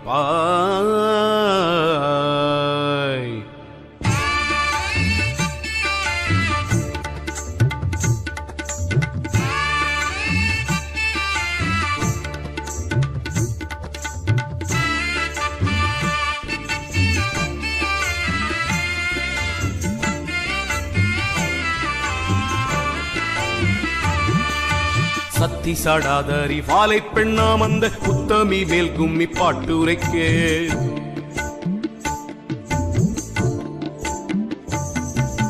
சத்தி சாடாதரி வாழை பெண்ணாம் அந்த உத்தமி மேல் கும்மி பாட்டுரைக்கே வித்தைக்கு உதவிய ஒற்றை கொம்பாம்பாலை சித்தி விநாயகன் காப்பாமே சித்தர்கள் போற்றிய வாழை பெண்ணாம் அந்த சத்தியின் மேல் கும்மி பாட்டுரைக்க கத்தி மீதோமேன ஆடும் சரஸ்வதி பத்தினி பொற்பதம் காப்பாமே எங்கும் நிறைந்தவள் வாழை பெண் அம்மாளின் தங்கையின் மேல் கும்மி பாடுவதற்கு கங்கை அணி சிவ சம்புவம் சர்க்குரு பங்கயம் பொற்பதம் காப்பாமே ஞான பெண்ணாம் அருள் சோதி பெண்ணாம் ஆதி வாழை பெண் மேல் கும்மி பாடுவதற்கு மானை பெண்ணாக்கிய வள்ளிக்கு செந்திடும் மால் முருகேசனும் காப்பாமே ஆண்டி பெண்ணாம் ராச பாண்டி பெண்ணாம் பாலை அம்பிகை மேல் கும்மி பாடுவதற்கு தாண்டிபனாம் பணி பூண்டவன் வைகுந்தம் ஆண்டவன் பொற்பதம் காப்பாமே. நம சிவாய ஓம் சிவ சிவ நம சிவாய ஓம் நம சிவாய ஓம் சிவ சிவ நம சிவாய ஓம். அந்தரி சுந்தரி வாழை பெண்ணாம் அந்த அம்பிகை மேல் கும்மி பாடுவதற்கு சிந்தையில் முந்தினல் விந்தையாய் வந்திடும் நந்தீசர் பொற்பதம் காப்பாமே தில்லையிர் முல்லையில் எல்லையுள் ஆடிய வல்லவள் வாழை பெண் மீதினிலே சல்லாவ கும்மி தமிழ் பாட வரும் தொல்லை வீரை போக்கும் வாழை பெண்ணே. மாதா பிதா கூட இல்லாமலே வேலி மண்ணும் விண்ணும் உண்டு பண்ணவென்று பேதை பெண்ணா முதல் வாழை பெண்ணாள் என்று புகுந்தாள் இந்த புவியடக்கம். வேதமும் பூதமும் உண்டானதுவும் வேலி விஞ்ஞான சாத்திரமானதுவும் நாதமும் கீதம் உண்டானதுவும் வழி நான் சொல்ல கேளடி வாழை பெண்ணே. உந்த சேகங்கள் உண்டானதுவும் முதல் தெய்வமும் தேவருண்டானதுவும் விந்தையாய் வாழை உண்டானதுவும் ஞான விளக்கம் பாரடி வாழை பெண்ணே. நம சிவாய ஓம் சிவ சிவ நம சிவாய ஓம் நம சிவாய ஓம் சிவ சிவ நம சிவாய ஓம்.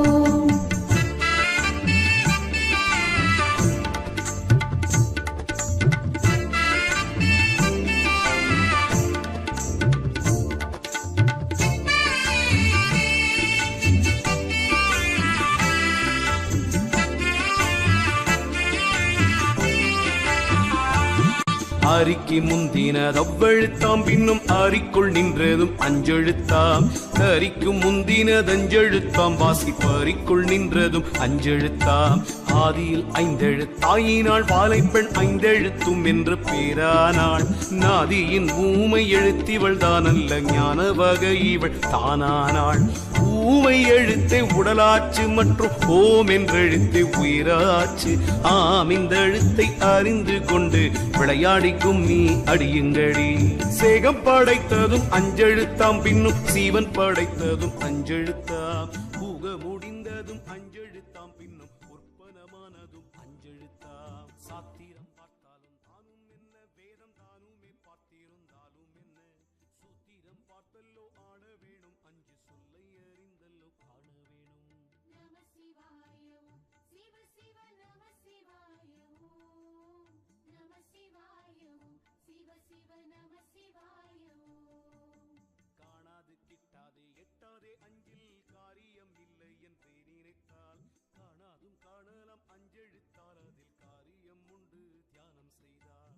ஆயனும் ஐந்தாம் எழுத்துக்குள்ளே அறிவாயனும் ஐந்தாம் எழுத்துக்குள்ளே வாயனும் ஐந்தாம் எழுத்துக்குள்ளே இந்த வாலையும் ஐந்தாம் எழுத்துக்குள்ளே அஞ்செழுத்தானதும் எட்டெழுத்தாம் பின்னும் 50 அட்சரந்தானாச்சு. நெஞ்செழுத்தாலே நிலையாமல் அந்த நேசம் தெரியுமோ வாழை பெண்ணே. ஏக்கு தேய்க்கு தஞ்செழுத்து வகை எட்டு பிடித்துக் கொள் இரண்டெழுத்தை நோக்கிக்கொள் வாசியை மேலாக வாசி நிலையை பாரடி வாழை பெண்ணே. சிதம்பர சக்கரம் தான் அறிவார் இந்த சீமையில் உள்ள பெரியோர்கள். சிதம்பர சக்கரம் என்றால் அதற்குள்ளே தெய்வத்தை எல்லோ அறிய வேணும். நம சிவாய ஓம் சிவ சிவ நம சிவாய ஓம் நம சிவாய ஓம் சிவ சிவ நம சிவாய ஓம்.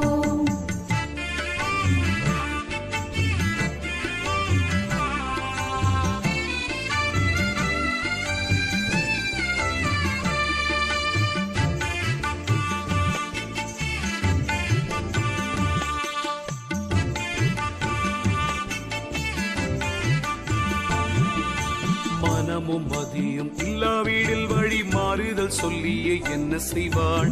மனமுறுதியும் வைக்க வேணும் பின்னும் வாழை கிருபை உண்டாக வேணும். இனி வெளியினில் சொல்லாதே எழில் தீமட்டு இந்த வரி வழிக்கே கனி மொழிச்சீர் வாருங்கடி கொஞ்சம் கருவை சொல்லுவேன் கேளுங்கடி. உத்தை சடலம் என்றெண்ணாதே இதை உப்பிட்ட பாண்டம் என்றெண்ணாதே. பார்த்த பேருக்கே உத்த இல்லை இதை பார்த்துக்கொள் உந்தன் உடலுக்குள்ளே. உச்சிக்கு நேரா உண்ணாவுக்கு மேல் நீதம் வைத்த விளக்கும் எரியுதடி. அச்சுள்ள விளக்கு வாழையடி அவியாமல் எரியுது வாழை பெண்ணே. எரியுதே அரு வீட்டினிலே அது எண்ணெய் இல்லை அமிழ் தண்ணீர் இல்லை. தெரியுது போக வழியும் இல்லை பாதை சிக்குது சிக்குது வாழை பெண்ணே. நம சிவாய ஓம் சிவ சிவ நம சிவாய ஓம் நம சிவாய ஓம் சிவ சிவ நம சிவாய ஓம். சீலம்போலி என்ன கேட்கும் அடி மெத்த சிக்குள்ள பாதை துடுக்கமடி. வலம்புரிய சங்கம் ஊதும் அடி மேலே வாசியை பாரடி வாழை பெண்ணே. வாசிப்பழக்கம் அறிய வேணும், மற்ற மண்டல வீடுகள் கட்ட வேணும். நாசி வழி கொண்டு யோகமும் வாசியும் நாட்டத்தை பாரடி வாழை பெண்ணே. முச்சுடரான விளக்கினுள்ளே மூல மண்டல வாசி வழக்கத்திலே எச்சுடராகி அந்த சுடர் வாழை இவள் விட வேறில்லை வாழை பெண்ணே. சூடாமல் வாழை இருக்கிறதும் பரி சுத்த சீவனுக்குள்ளானதால் வீடாமல் வாசி பழக்கத்தை பாரு நம் மேல் வீடு காணலாம் வாழை பெண்ணே. மேல் வீடு கண்டவன் பாணியடி, விண்ணில் விளக்கில் நின்றவன் வாணியடி. தாய் வீடு கண்டவன் ஞானியடி, பரி தாண்டி கொண்டான் பட்டாணியடி. நம சிவாய ஓம் சிவ சிவ நம சிவாய ஓம் நம சிவாய ஓம் சிவ சிவ நம சிவாய ஓம்.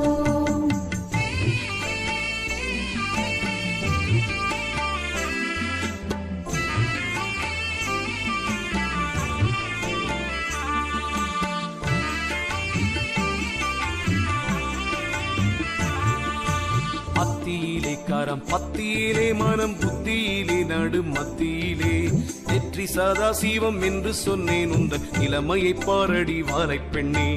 அழுத்திலே சொல்லஞ்சழுத்திலே நானும் பழுத்தினேன் ஞான பழத்திலே. கழுத்திலே மகேஸ்வரனும் உண்டு கண் கண்டு பாரடி வாழை பெண்ணே. அஞ்சிலே பிஞ்சிலே வஞ்சியரே நீதம் கொஞ்சி விளையாடும் வஞ்சியரே. நெஞ்சிலே ருத்திரன் சூழிருப்பானவன் நேருடனாம் அடி வாழை பெண்ணே.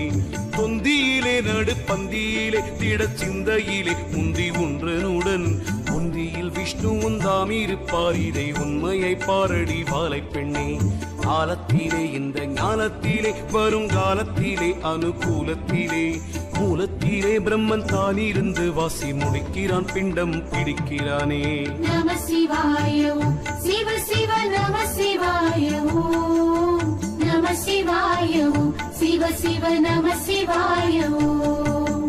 தேரும் உண்டைஞூரும் ஆணியுண்டே, அதில் தேவரும் உண்டு சங்கீதம் உண்டே. ஆருண்டு பாரடி வாழை தெய்வம் அதில் அடக்கம் தானடி வாழை பெண்ணே. 9 வாயில்குள் கோட்டையுண்டே, அதில் உள்ளே நீலைக்காரர் 5 பேரா. அன்புடனே பரிகாரர்கள் 6 பேர் அடக்கம் தானடி வாழை பெண்ணே. இந்த விதத்திலே தேகத்திலே தெய்வம் இருக்கையில் புத்தி கரிக்கையினால் சந்தோட வாழையை பாராமல் மனித சாகிறதே தடி வாழை பெண்ணே. நகார திட்டிப்பே ஆனதனால் வீடு வானவகார நயமாச்சு, புகார முச்சி சிரசாச்சே, இதை உற்று பாரடி வாழை பெண்ணே. வகாரமானது ஓசையாச்சே, அந்த மகாரமானது கல்பமாச்சே, சீகாரமானது மைகையாச்சே.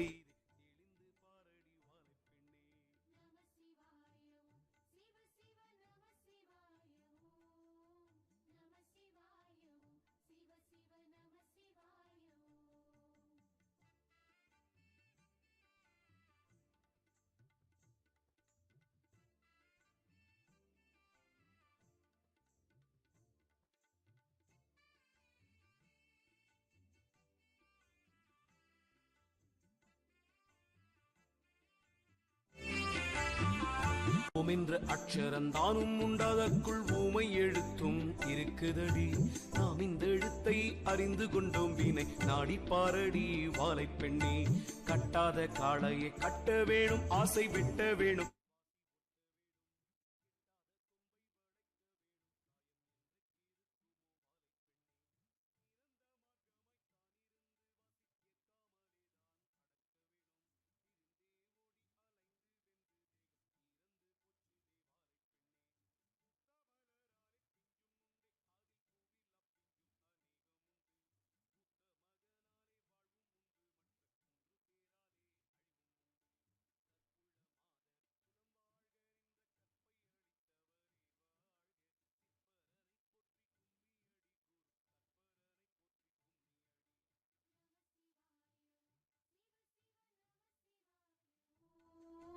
நம சிவாய ஓம் சிவ சிவ நம சிவாய ஓம். அஞ்சினிலே 2 அழிந்ததில்லை, எஞ்சாரிலேயுனால் ஒழிந்ததில்லை. பிஞ்சிலே பூவிலே துஞ்சுவதாம் அது பேணி போடலாம் வாழை பெண்ணே. கையில்லா குட்டையன் கட்டிக்கிட்டான் நீரு காலில்லா நெட்டையன் முட்டிக்கிட்டான் ஈயில்லா தேனெடுத்துண்டு விட்டானது இனிக்கிதில்லையே வாழை பெண்ணே மேலொரு கோட்டையிலே ஆதரவாய் நின்ற விலங்கு கண்ணனூர் பாதையிலே காலூரு வம்பலம் விட்டதனால் அது கடுநடையடி வாழை பெண்ணே தொண்டையுள் முக்கோண கோட்டையிலே இதில் தொத்திக்கோடி மரம் நாட்டையிலே சண்டை செய்து வந்தே ஓடிப்போனால் கொட்டை வெந்து தணலாச்சு வாழை பெண்ணே ஆசை வலைக்குள் அகப்பட்டதும் வீடு அப்போதே வெந்தே அழிந்திட்டதும் பாச வலை வந்து மூடியதும் வாழை பாதத்தை பொற்றடி வாழை பெண்ணே நம சிவாய ஓம் சிவ சிவ நம சிவாய ஓம் நம சிவாய ஓம் சிவ சிவ நம சிவாய ஓம்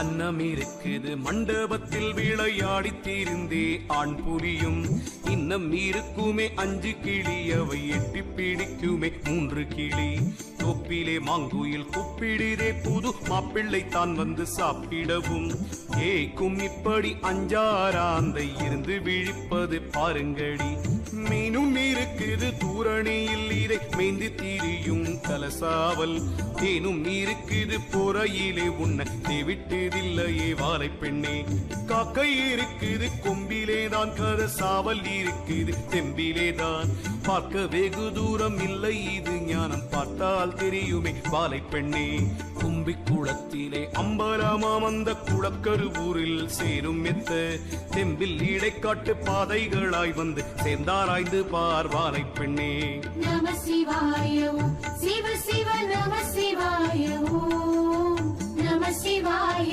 ஓம் சிவ சிவ நம சிவாய ஓம் பண்டுமே ஆழ கிணற்றுக்குள்ளே 2 கெண்டை இருந்து பகட்டுதடி கண்டிருந்தும் அந்த காக்கையுமே 5 கழுகு கொன்றது பாருங்கடி ஆற்றிலே 5 முதலையடி 6 குற்றிலே 2 கரடியடி குற்றனும் 3 குருடனடி பாசம் கொண்டு பீடிக்கிறார் வாழை பெண்ணே முட்டையிடுகிறது ஒரு பறவை முட்டை மோசம் பண்ணுது ஒரு பறவை பட்ட விட்டாரூர் கண்ணியில் 2 மானும் தவிக்கிது வாழை பெண்ணே அட்டமாவின் வட்டம் புட்டிலே 2 அம்பூலி நிற்கிது தேர் மேலே திட்டாய் வந்து அடிக்கிறதில்லை தேகம் செந்தணலானதே வாழை பெண்ணே முக்கோண வட்ட கிணற்றுக்குள்ளே மூல மண்டல வாசி பழக்கத்திலே அக்கோண வட்ட சக்கரத்தில் வாழை அமர்ந்திருக்கிறாள் வாழை பெண்ணே நம சிவாய ஓம் சிவ சிவ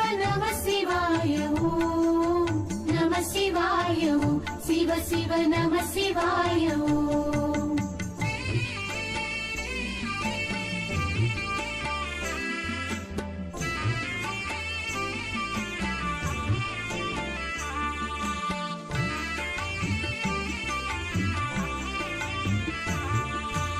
இரண்டு காலால் ஒரு கோபுரமாம் நெடு நாளாயிருந்தே அழிந்து போகும் கண்டபோது கோபுரம் இருக்கும் வாளை காணவும் விட்டாள் நிலைக்க ஒட்டாள் 5 பூதத்தை உண்டு பண்ணி குட்டில் ஆராதாரத்தை உண்டு பண்ணி கொஞ்சு பெண்ணாசை உண்டு பண்ணி வாளை குட்டூராள் காலனை மாட்டுகிறாள் காலனை காலால் உதைத்தவளா வாளை ஆலகால வீடமுண்டவளா மாளா சேகத்தை படைத்தவளாம் இந்த மானுடன் கோட்டை இடித்தவளாம் மாதாவாய் வந்தே அமுதன் தந்தாள் மனையாட்டியாய் வந்து சுகம் கொடுத்தாள் ஆதரவாகிய தங்கையனாள் நமக்காசை கொழுந்தியும் மாமியானாள் சிரித்து மெல்ல புறமெரித்தாள் வாளை செங்காட்டு செட்டியை தான் உதைத்தாள் பொருத்தியாகவே சூரத்தமை வென்றாள் ஒற்றையாய் கஞ்சனை கொன்று விட்டாள் நம சிவாய ஓம் சிவ சிவ நம சிவாய ஓம் நம சிவாய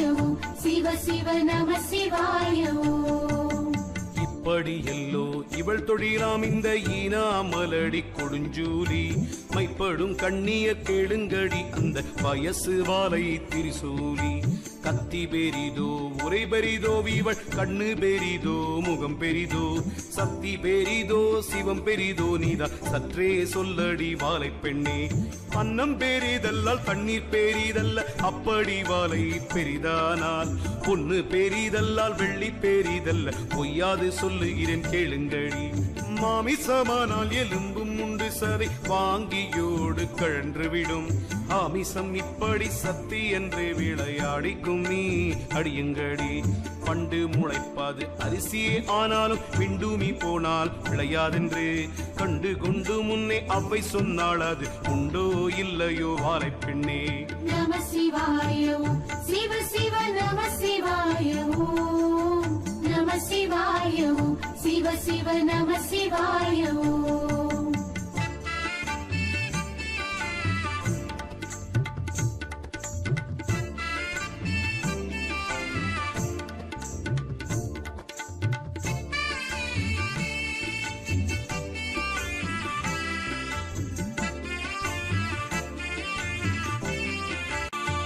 மண்ணும் இல்லாமலே விண்ணும் இல்லை கொஞ்சம் வாசம் இல்லாமலே பூவும் இல்லை பெண்ணும் இல்லாமலே ஆணும் இல்லை இது பேணி பாரடி வாழை பெண்ணே நந்தவனத்திலே சோதியுண்டு நீலம் நித்திய பேருக்கு நெல்லும் உண்டு விந்தையாய் வாழையை பூசிக்க முன்னாளில் விட்ட கூரை வேணும் வாழை பெண்ணே வாழையை பூசிக்க சித்தரானார் வாழை கொத்தாசையாய் சீவ கத்தரானார் வேலையை பார்த்தல்லோ கூலி வைத்தார் இந்த வீதம் தெரியுமோ வாழை பெண்ணே வாழைக்கு மேலான தெய்வம் இல்லை மானம் காப்பது சேலைக்கு மேலும் இல்லை பாருக்கு மேலான பாக்கியம் இல்லை வாழை கும்மிக்கு மேலான பாடல் இல்லை நாட்டத்தை கண்டால் அறியலாகும் அந்த நாலாறு வாசல் கடக்கலாகும் பூட்டை கதவை திறக்கலாகும் இது பொய்யல்ல மெய்யடி வாழை பெண்ணே நம சிவாய ஓம் சிவ சிவ நம சிவாய ஓம் நம சிவாய ஓம்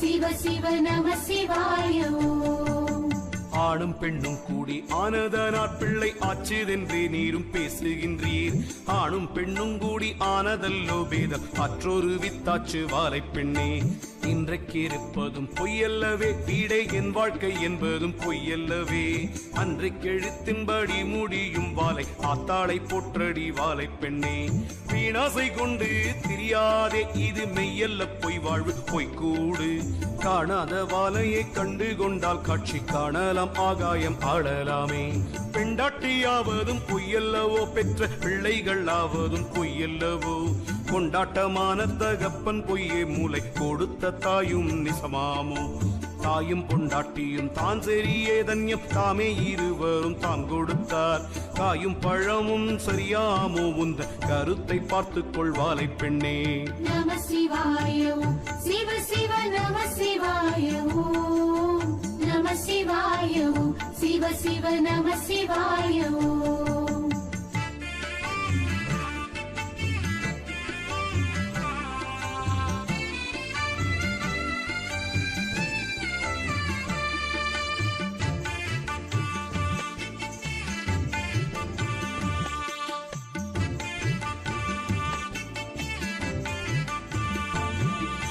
பெண்டாட்டி மந்தை மட்டும் வருவாள் பெற்ற பிள்ளை மாசான கரையின் மட்டும் தெண்டாட்டு தர்மம் நடுவினிலே வந்து சேர்ந்து பரகதி தான் கொடுக்கும் பாகியமும் மகள் போகியமும் ராச போகியமும் வந்ததானாக்கால் சீக்கிரம் தருமம் செய்ய வேண்டும் கொஞ்சம் திருப்பணிகள் முடிக்க வேண்டும் திருப்பணிகளை முடித்தோறும் செத்து சாகாத பேரில் ஒருவர் என்றும் அருட்போலிந்திடும் வேதத்திலே அவை அறிந்து சொன்னாளே வாழை பெண்ணே மெத்தைதனிலே படுத்திருந்து நாமும் மெல்லியரோடு சீரிக்கும் போது யுத்த காலம் வந்து தான் பீடித்தால் நாமும் செத்த சவமடி வாழை பெண்ணே ஏழைப்பனாதிகள் இல்லை என்றால் அவர் இருந்தால் அன்னங்கொடுக்க வேண்டும் நாளை என்று சொல்லலாகாதே என்று நான் மறை வேதம் முழங்குதடி நம சிவாய ஓம் சிவ சிவ நம சிவாய ஓம் நம சிவாய ஓம் சிவ சிவ நம சிவாய ஓம் பஞ்சைப்பனாதி அடியாதே அந்த பாவம் தோலைய முடியாதே கஞ்சம் என்றோரை கெடுக்காதே யாக்கும் வஞ்சனை செய்ய நினையாதே கண்டதும் கேட்டதும் சொல்லாதே, கண்ணில் காணாத உத்தரம் விழாதே. பெண்டாட்டி குற்றது சொல்லாதே, பெற்ற பிள்ளை கிளப்பம் கொடுக்காதே. சீவன் தன் அடியாரை வேதியரை சீல சீர்புல ஞான பெரியோரை மௌனமாகவும் வையாதே, அவர் மானத்தை நோகவும் செய்யாதே. பழக்கழிவுகள் சொல்லாதே, கற்பு மங்கையர் மேல் மனம் வையாதே. பழக்க வாசியை பார்த்து கொண்டு வாலை பாதத்தை போற்றடி வாலை பெண்ணே. கூடிய பொய்களை சொல்லாதே, பொல்லா கொலை களவுகள் செய்யாதே. ஆடிய பாம்பை அடியாதே, இது அறிவு தான் அடி வாலை பெண்ணே.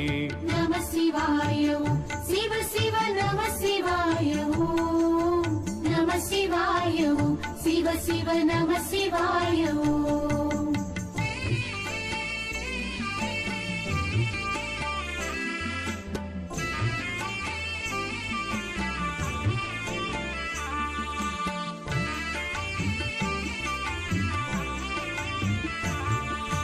காரியனாகிலும் வீரியம் பேசவும் காணாதென்றவை சொன்னாளே. பாரினில் வம்புகள் செய்யாதே, பூடி பழம்போல் உதிர்ந்து விழுந்தாளே. காசார்கள் பகை செய்யாதே, நடுக்காட்டு பூரி பின்னே நில்லாதே. தேசாந்தரங்களும் செல்லாதே, மாயத்தேவடியால் தனம் பண்ணாதே. தன் வீடு இருக்க அசல் வீடு போகாதே, தாயார் தகப்பனை வையாதே. உன் வீட்டுக்குள்ளேயே யுகம் இருக்கையில் ஓடி திரிகிறாய் வாலை பெண்ணே.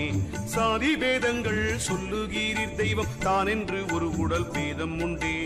ஓதிய பாலதில் ஒன்றாகியதிலே உற்பத்தி நெய்தயிர் மோராச்சு.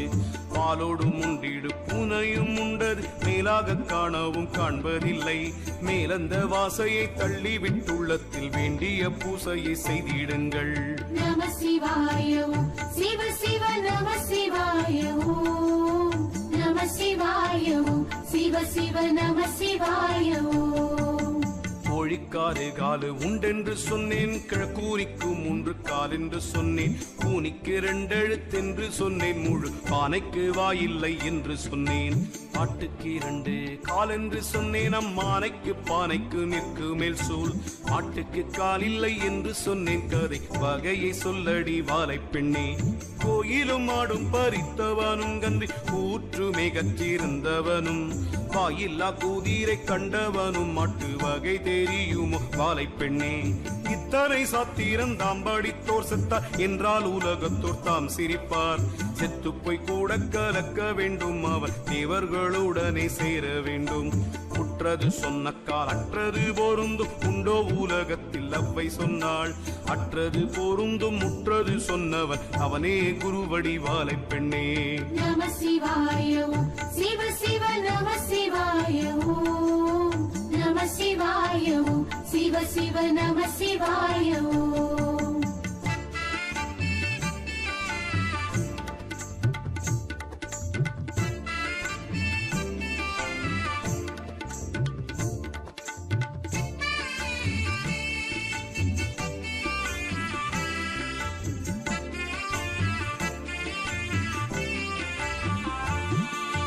பூரண நிற்கும் நிலை அறியான், வெகு பொய் சொல்வான், கோடி மந்திரம் சொல்வான். காரண குரு அவனும் அல்ல இவன், காரிய குரு பொருள் பறிப்பான். எல்லாம் அறிந்தவர் என்று சொல்லி இந்த பூமியிலே முழு ஞானி என்று உல்லாசமாக வயிறு பிழைக்கவே ஓடி திரிகிறார் வாலை பெண்ணே. ஆதிவாலை பெரிதானாலும் அவள் அக்காள் பெரிதோ சிவன் பெரிதோ. நாதிவாலை பெரிதானாலும் அவள் நாயகன் அல்ல சிவம் பெரிது. ஆயுசு கொடுப்பாள் நீரிழிவு முதல் அண்டாது மற்ற வியாதியெல்லாம்.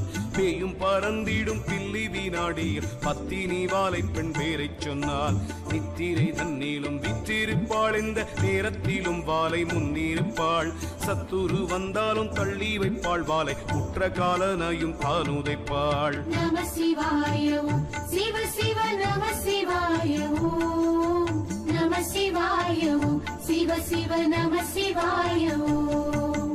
பல்லாயிரம் கோடி அண்ட முதல் 14 புவ யௌவனமும் பூர்த்தி முதல் எல்லாம் தானாய் படைத்தவளாம் வாலை எள்ளுக்குள் என்னை போல் நின்றவளாம் தேசம் புகழ்ந்திடும் வாலை கும்மி தமிழ் செய்ய எனக்கு உபதேசம் செய்தாள் நேசவான் வீர பெருமாள் குருசாமி நீழ்பதம் போற்றிக் கொண்டாடுங்கடி ஆறு படைப்புகள் வீடு கடை சுற்ற அஞ்செழுத்துக்கும் வகையறிந்து கூறும் உயர்வல வேந்திரன் தூரை வள்ளல் கொற்றவன் வாழக் கொண்டாடுங்கடி ஆடுங்கள் பெண்டுகள் எல்லோரும் அந்த அன்பான கொங்கணர் சொன்ன தமிழ் பாடுங்கள் சித்தர்கள் எல்லோரும் வாலை பாதத்தை போற்றிக் கொண்டாடுங்கடி சித்தர்கள் வாழி சிவன் வாழி முனி தேவர்கள் வாழி ரிஷி வாழி பத்தர்கள் வாழி பதம் வாழி குரு பாரதி வாலை பெண் வாழியவே நம சிவாய ஓம் சிவ சிவ நம சிவாய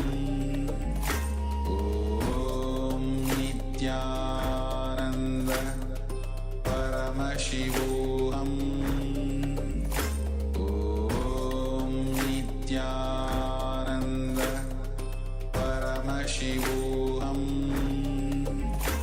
ஓம் நித்யானந்த பரமசிவோஹம் ஓம் நித்யானந்த பரமசிவோஹம் ஓம் நித்யானந்த பரமசிவோஹம் ஓம் நித்யானந்த பரமசிவோஹம் ஓம் நித்யானந்த பரமசிவோஹம் ஓம் நித்யானந்த பரமசிவோஹம் ஓம் Nityananda Nithyananda. So with the same and deep completion and complete space, let us now enter into the power manifestation. So today we are going to be manifesting the power of consciousness over matter, where we are going to be commanding the matter and we are going to be commanding it to move, and it's going to move. So before we get into the power manifestation, let us first look at the Shastra Pramana, the scriptural reference. क्वचिद् वस्तूनि विन्यस्य शनैर्दृष्टिं निवर्तयेत् तज्ज्ञानं चित्तसहितं देहि शून्यालयो भवेत्. The translation goes as, Bhagavan Paramashiva says, having fixed one's eyes on a particular object, vastu, one should slowly withdraw the sight from the object, as well as slowly eliminate the knowledge about the object along with the thought and impression of it. Then, O Devi, one abides in Shunya, Sa Anya, the state where there is nothing other than this exists, which is the state of all inclusivity, infinity. This is from the Vijnana Vairava Tantra, Dharana 95 and Sutra 120. So, requesting all the participants to please bring your Living Enlightenment book, or you can open it in your phone also, and then request Swamiji, request Paramashiva to give you a powerful cognition. And open the book, praying to Swamiji, and then whatever powerful cognition you get, that is your powerful cognition for now. So, requesting all the participants to get your Living Enlightenment book copy.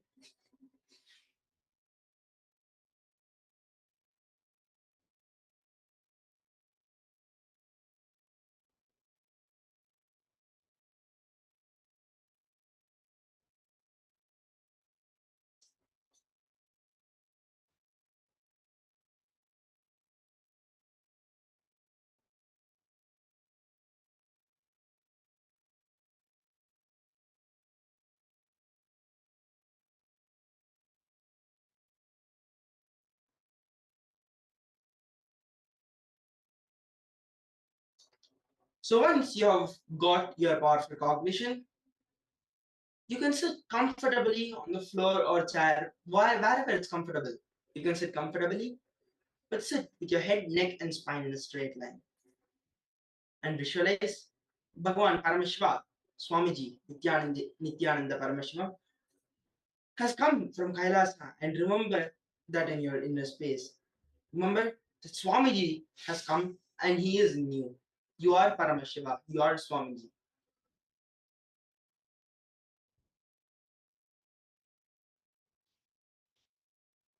Sit with this powerful cognition and meditate on it intensely.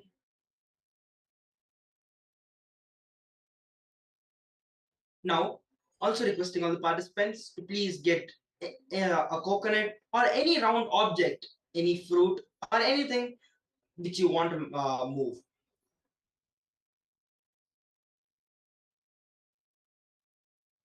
It's good if you have coconuts, or you can get any fruits you have.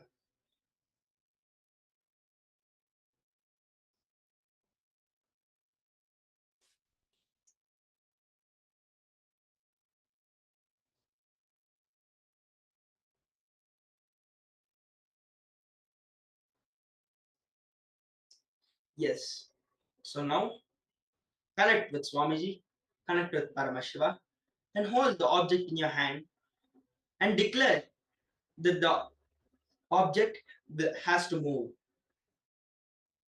And feel that the object is also Paramashiva and you're also Paramashiva. And so everything is you. With that powerful cognition, when you declare, this will manifest. So now let's chant the Mahavakya intensely and then start the power manifestation. Om Nithyananda Paramashivoham. Om Nithyananda Paramashivoham.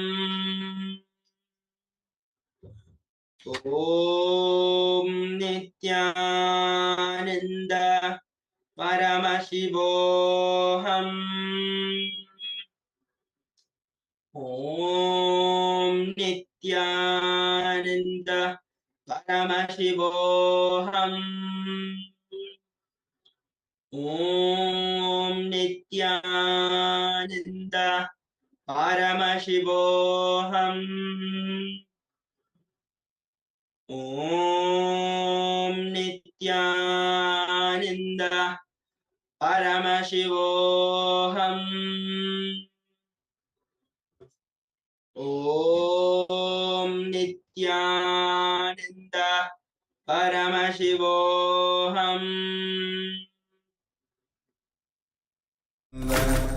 Paramashivoham.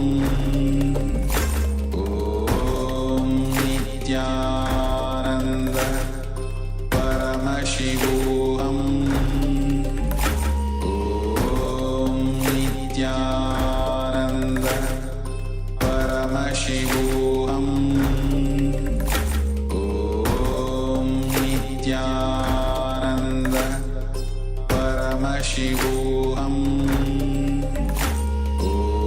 Om Nithyananda Paramashivoham. We have cognition. Om Nithyananda. Feel everything around you is Paramashiva. With the cognition in you, command the object to move, and you will see it moves.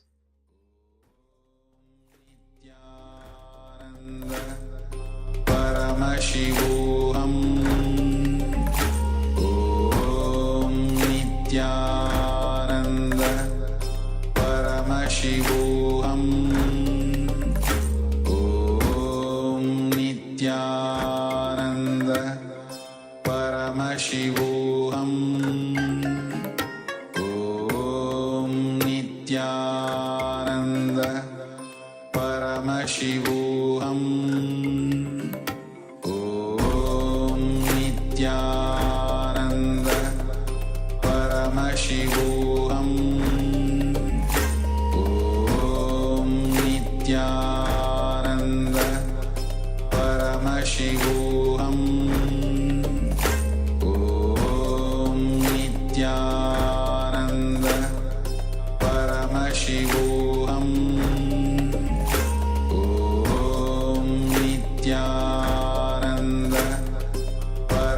Paramashivoham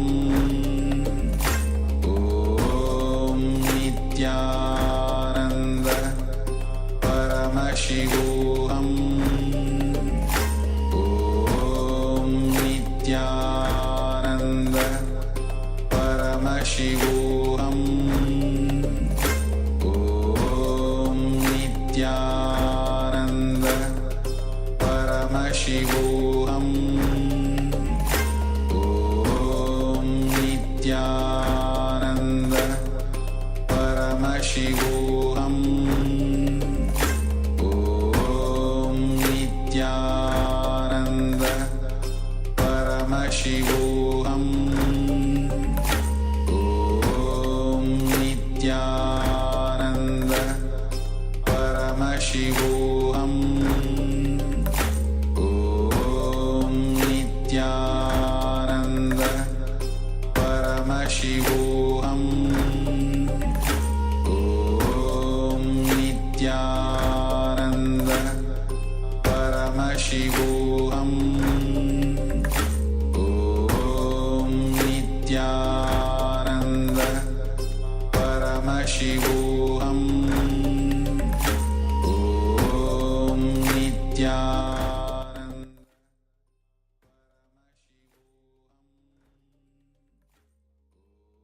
Continuously hold the cognition. You are Paramashiva.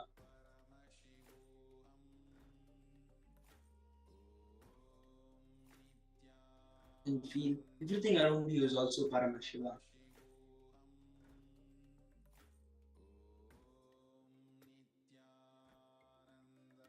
And command the object to move. We have a few more minutes.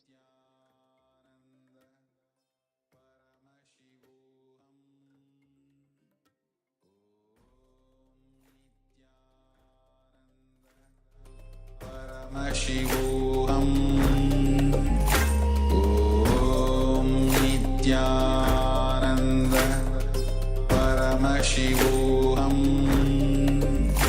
Om Nithyananda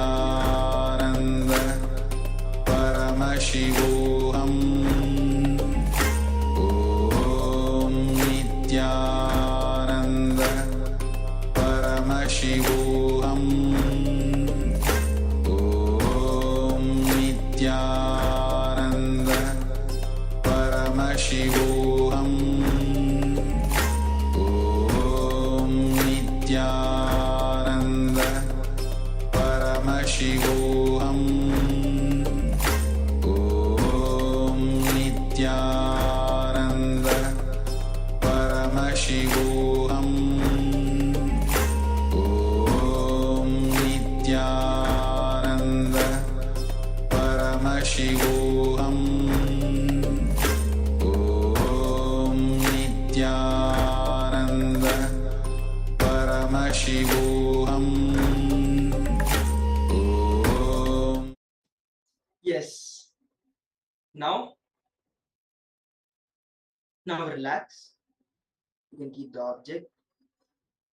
So now, with the same space of completion, we'll be entering into the next segment where we are going to be learning about freedom.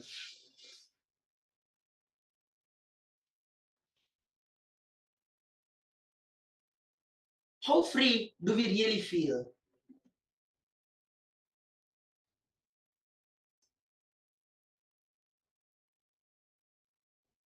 We spend our whole life pursuing freedom, but how free do we really feel? In some areas of our lives, we may think we are free, but other areas of our life, we feel we are tied down, we are suffocated, and we are not let to be free.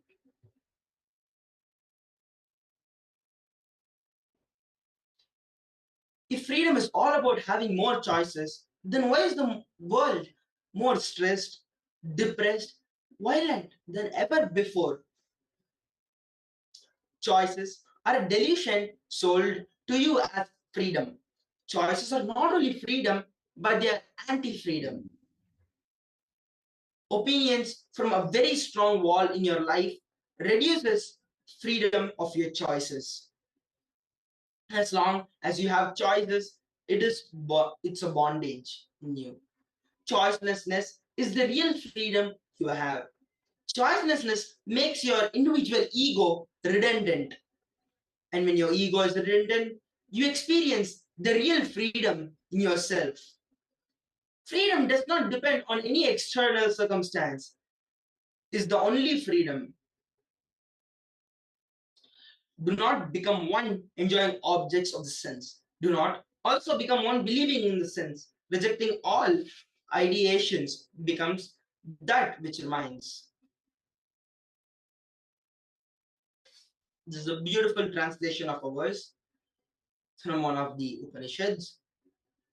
Swatantra means technique to handle yourself. Swatantra. Swa means self. Tantra means technique. Ability to handle yourself. Freedom to eat means having the ability to eat what is compatible for your body as per your goals. If you're able to eat what is good for your body and for your goal, that is called freedom. Not because it is presented in an eye-catching way and a mouth-watering way. When you understand what is your real freedom, you can look beyond choices and you have freedom to live as per your real goals. Making your powerlessness redundant is freedom. Surrendering to the greatest leader is the best freedom you can ever experience in your life than surrendering to your ignorance as freedom. During the implosion and explosion, how you hold yourself, the methodology with which you're handling yourself, this whole cognition is called Swatantra. Do not cognize saying no as the main principle and quality of freedom. Only if you're able to handle yourself and have the freedom, you will start exploring various aspects and powers and powerful cognitions of consciousness that is only going to make you engage with life.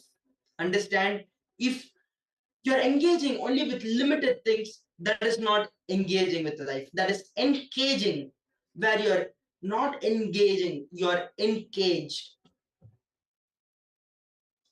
Lower level opinions lead you to choices. Choices leads to frustration or boredom, which finally ends up in bondage. Reality-based freedom makes you a leader, powerful and successful Ishvara. You establish yourself in truth, not on opinions and choices, but on truth and freedom. You become a Brahmana. Opinions-based choice are only bondage. Reality-based freedom is liberation. Reality is always freedom in your life. In every aspect of your life, if you eat because your body needs it, it's called freedom. If you eat because it is just prompted, it is suffering. Things which look good for your eyes might not be good for your stomach. Your eyes are not digesting. Your stomach is the one who is digesting. If you choose from the short perception you have, it is called choices. If you play with the whole, with the larger perception beyond anything you can imagine to choose, it is called freedom. The powerful sacred sentiments grounds you to completion and reality, which leads to truth, to freedom. Completion awakens this kind of freedom in you, strength in you. Freedom makes you manifest powers and powerful cognitions. Now, we'll be seeing a short clip where Swamiji is beautifully explaining about how completion awakens freedom in oneself. Now get into the deep place of listening and listen to whatever Swamiji is telling, and imbibe those truths. Om Nithyananda Paramashivoham. Om Nithyananda Paramashivoham. Om Nithyananda Paramashivoham. Om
So in this, we saw how beautifully Swami spoke about freedom.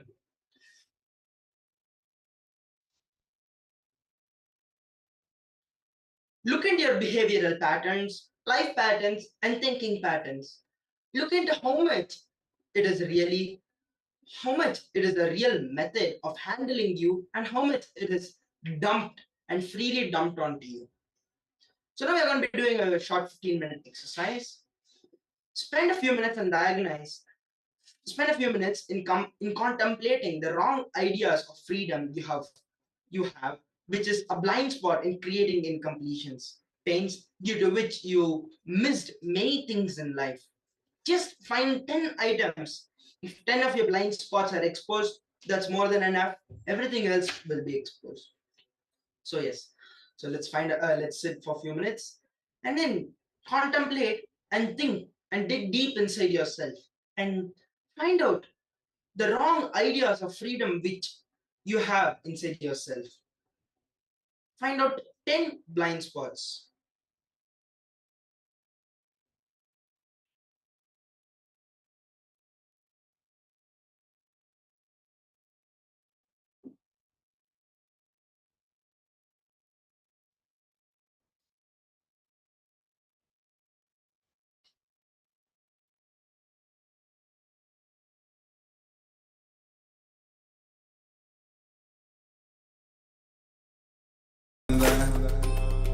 Paramashivoham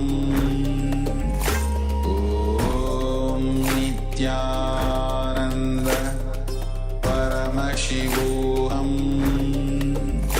Om Nithyananda Paramashivoham Om Nithyananda Paramashivoham Paramashivoham Om Nithyananda Paramashivoham Om Nithyananda Paramashivoham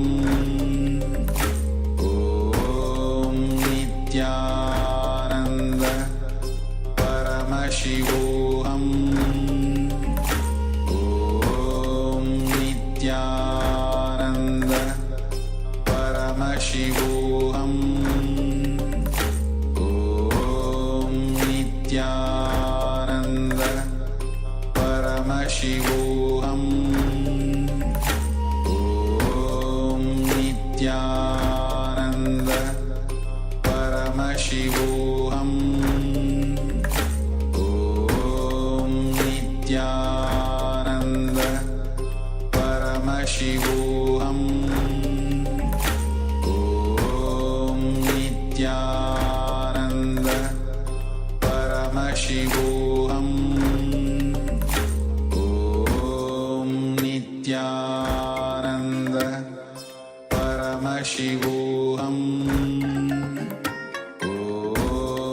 Nithyananda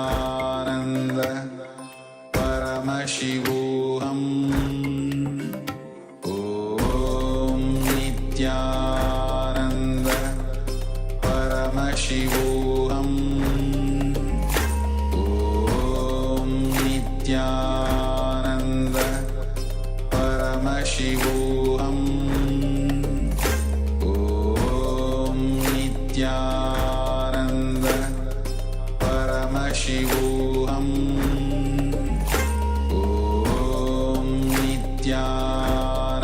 Nithyananda Paramashivoham Om Nithyananda Paramashivoham Om Nithyananda Paramashivoham Om Nithyananda Paramashivoham Om Nithyananda Paramashivoham Om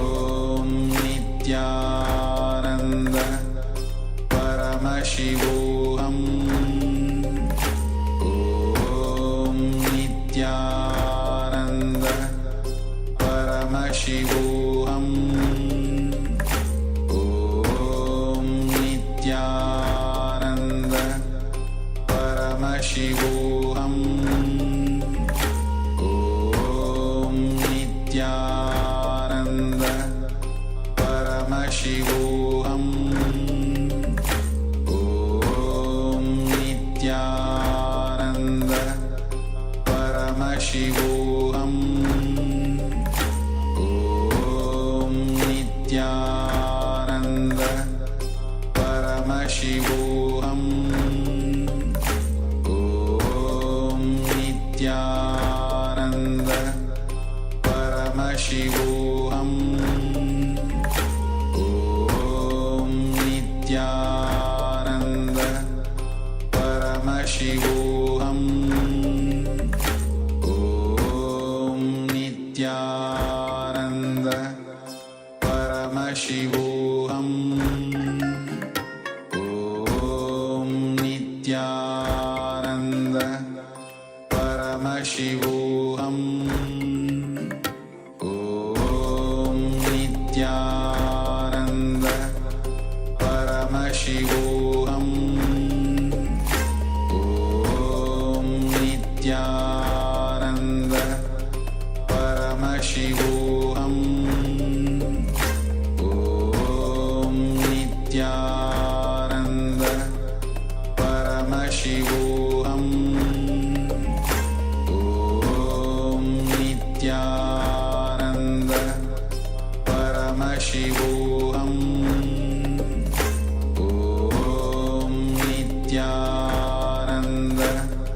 Paramashivoham.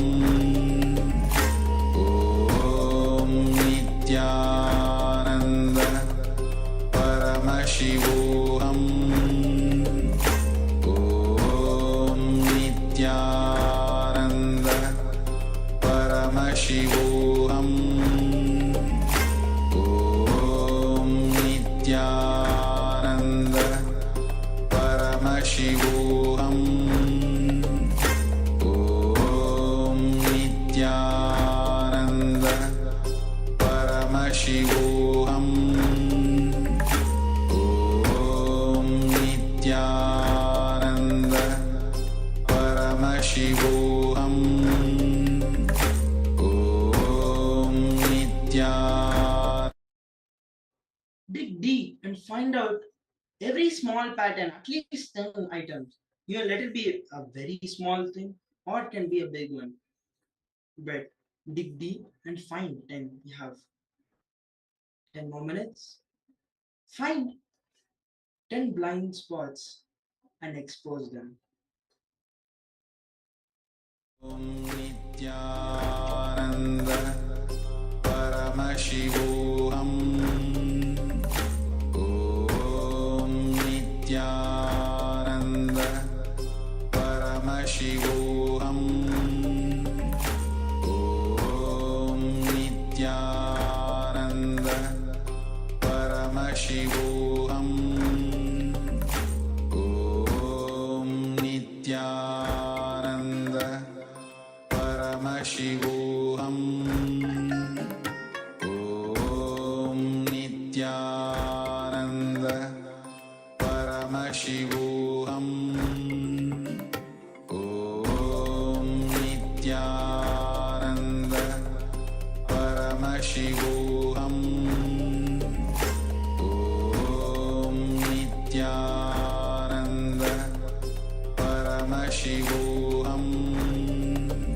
Om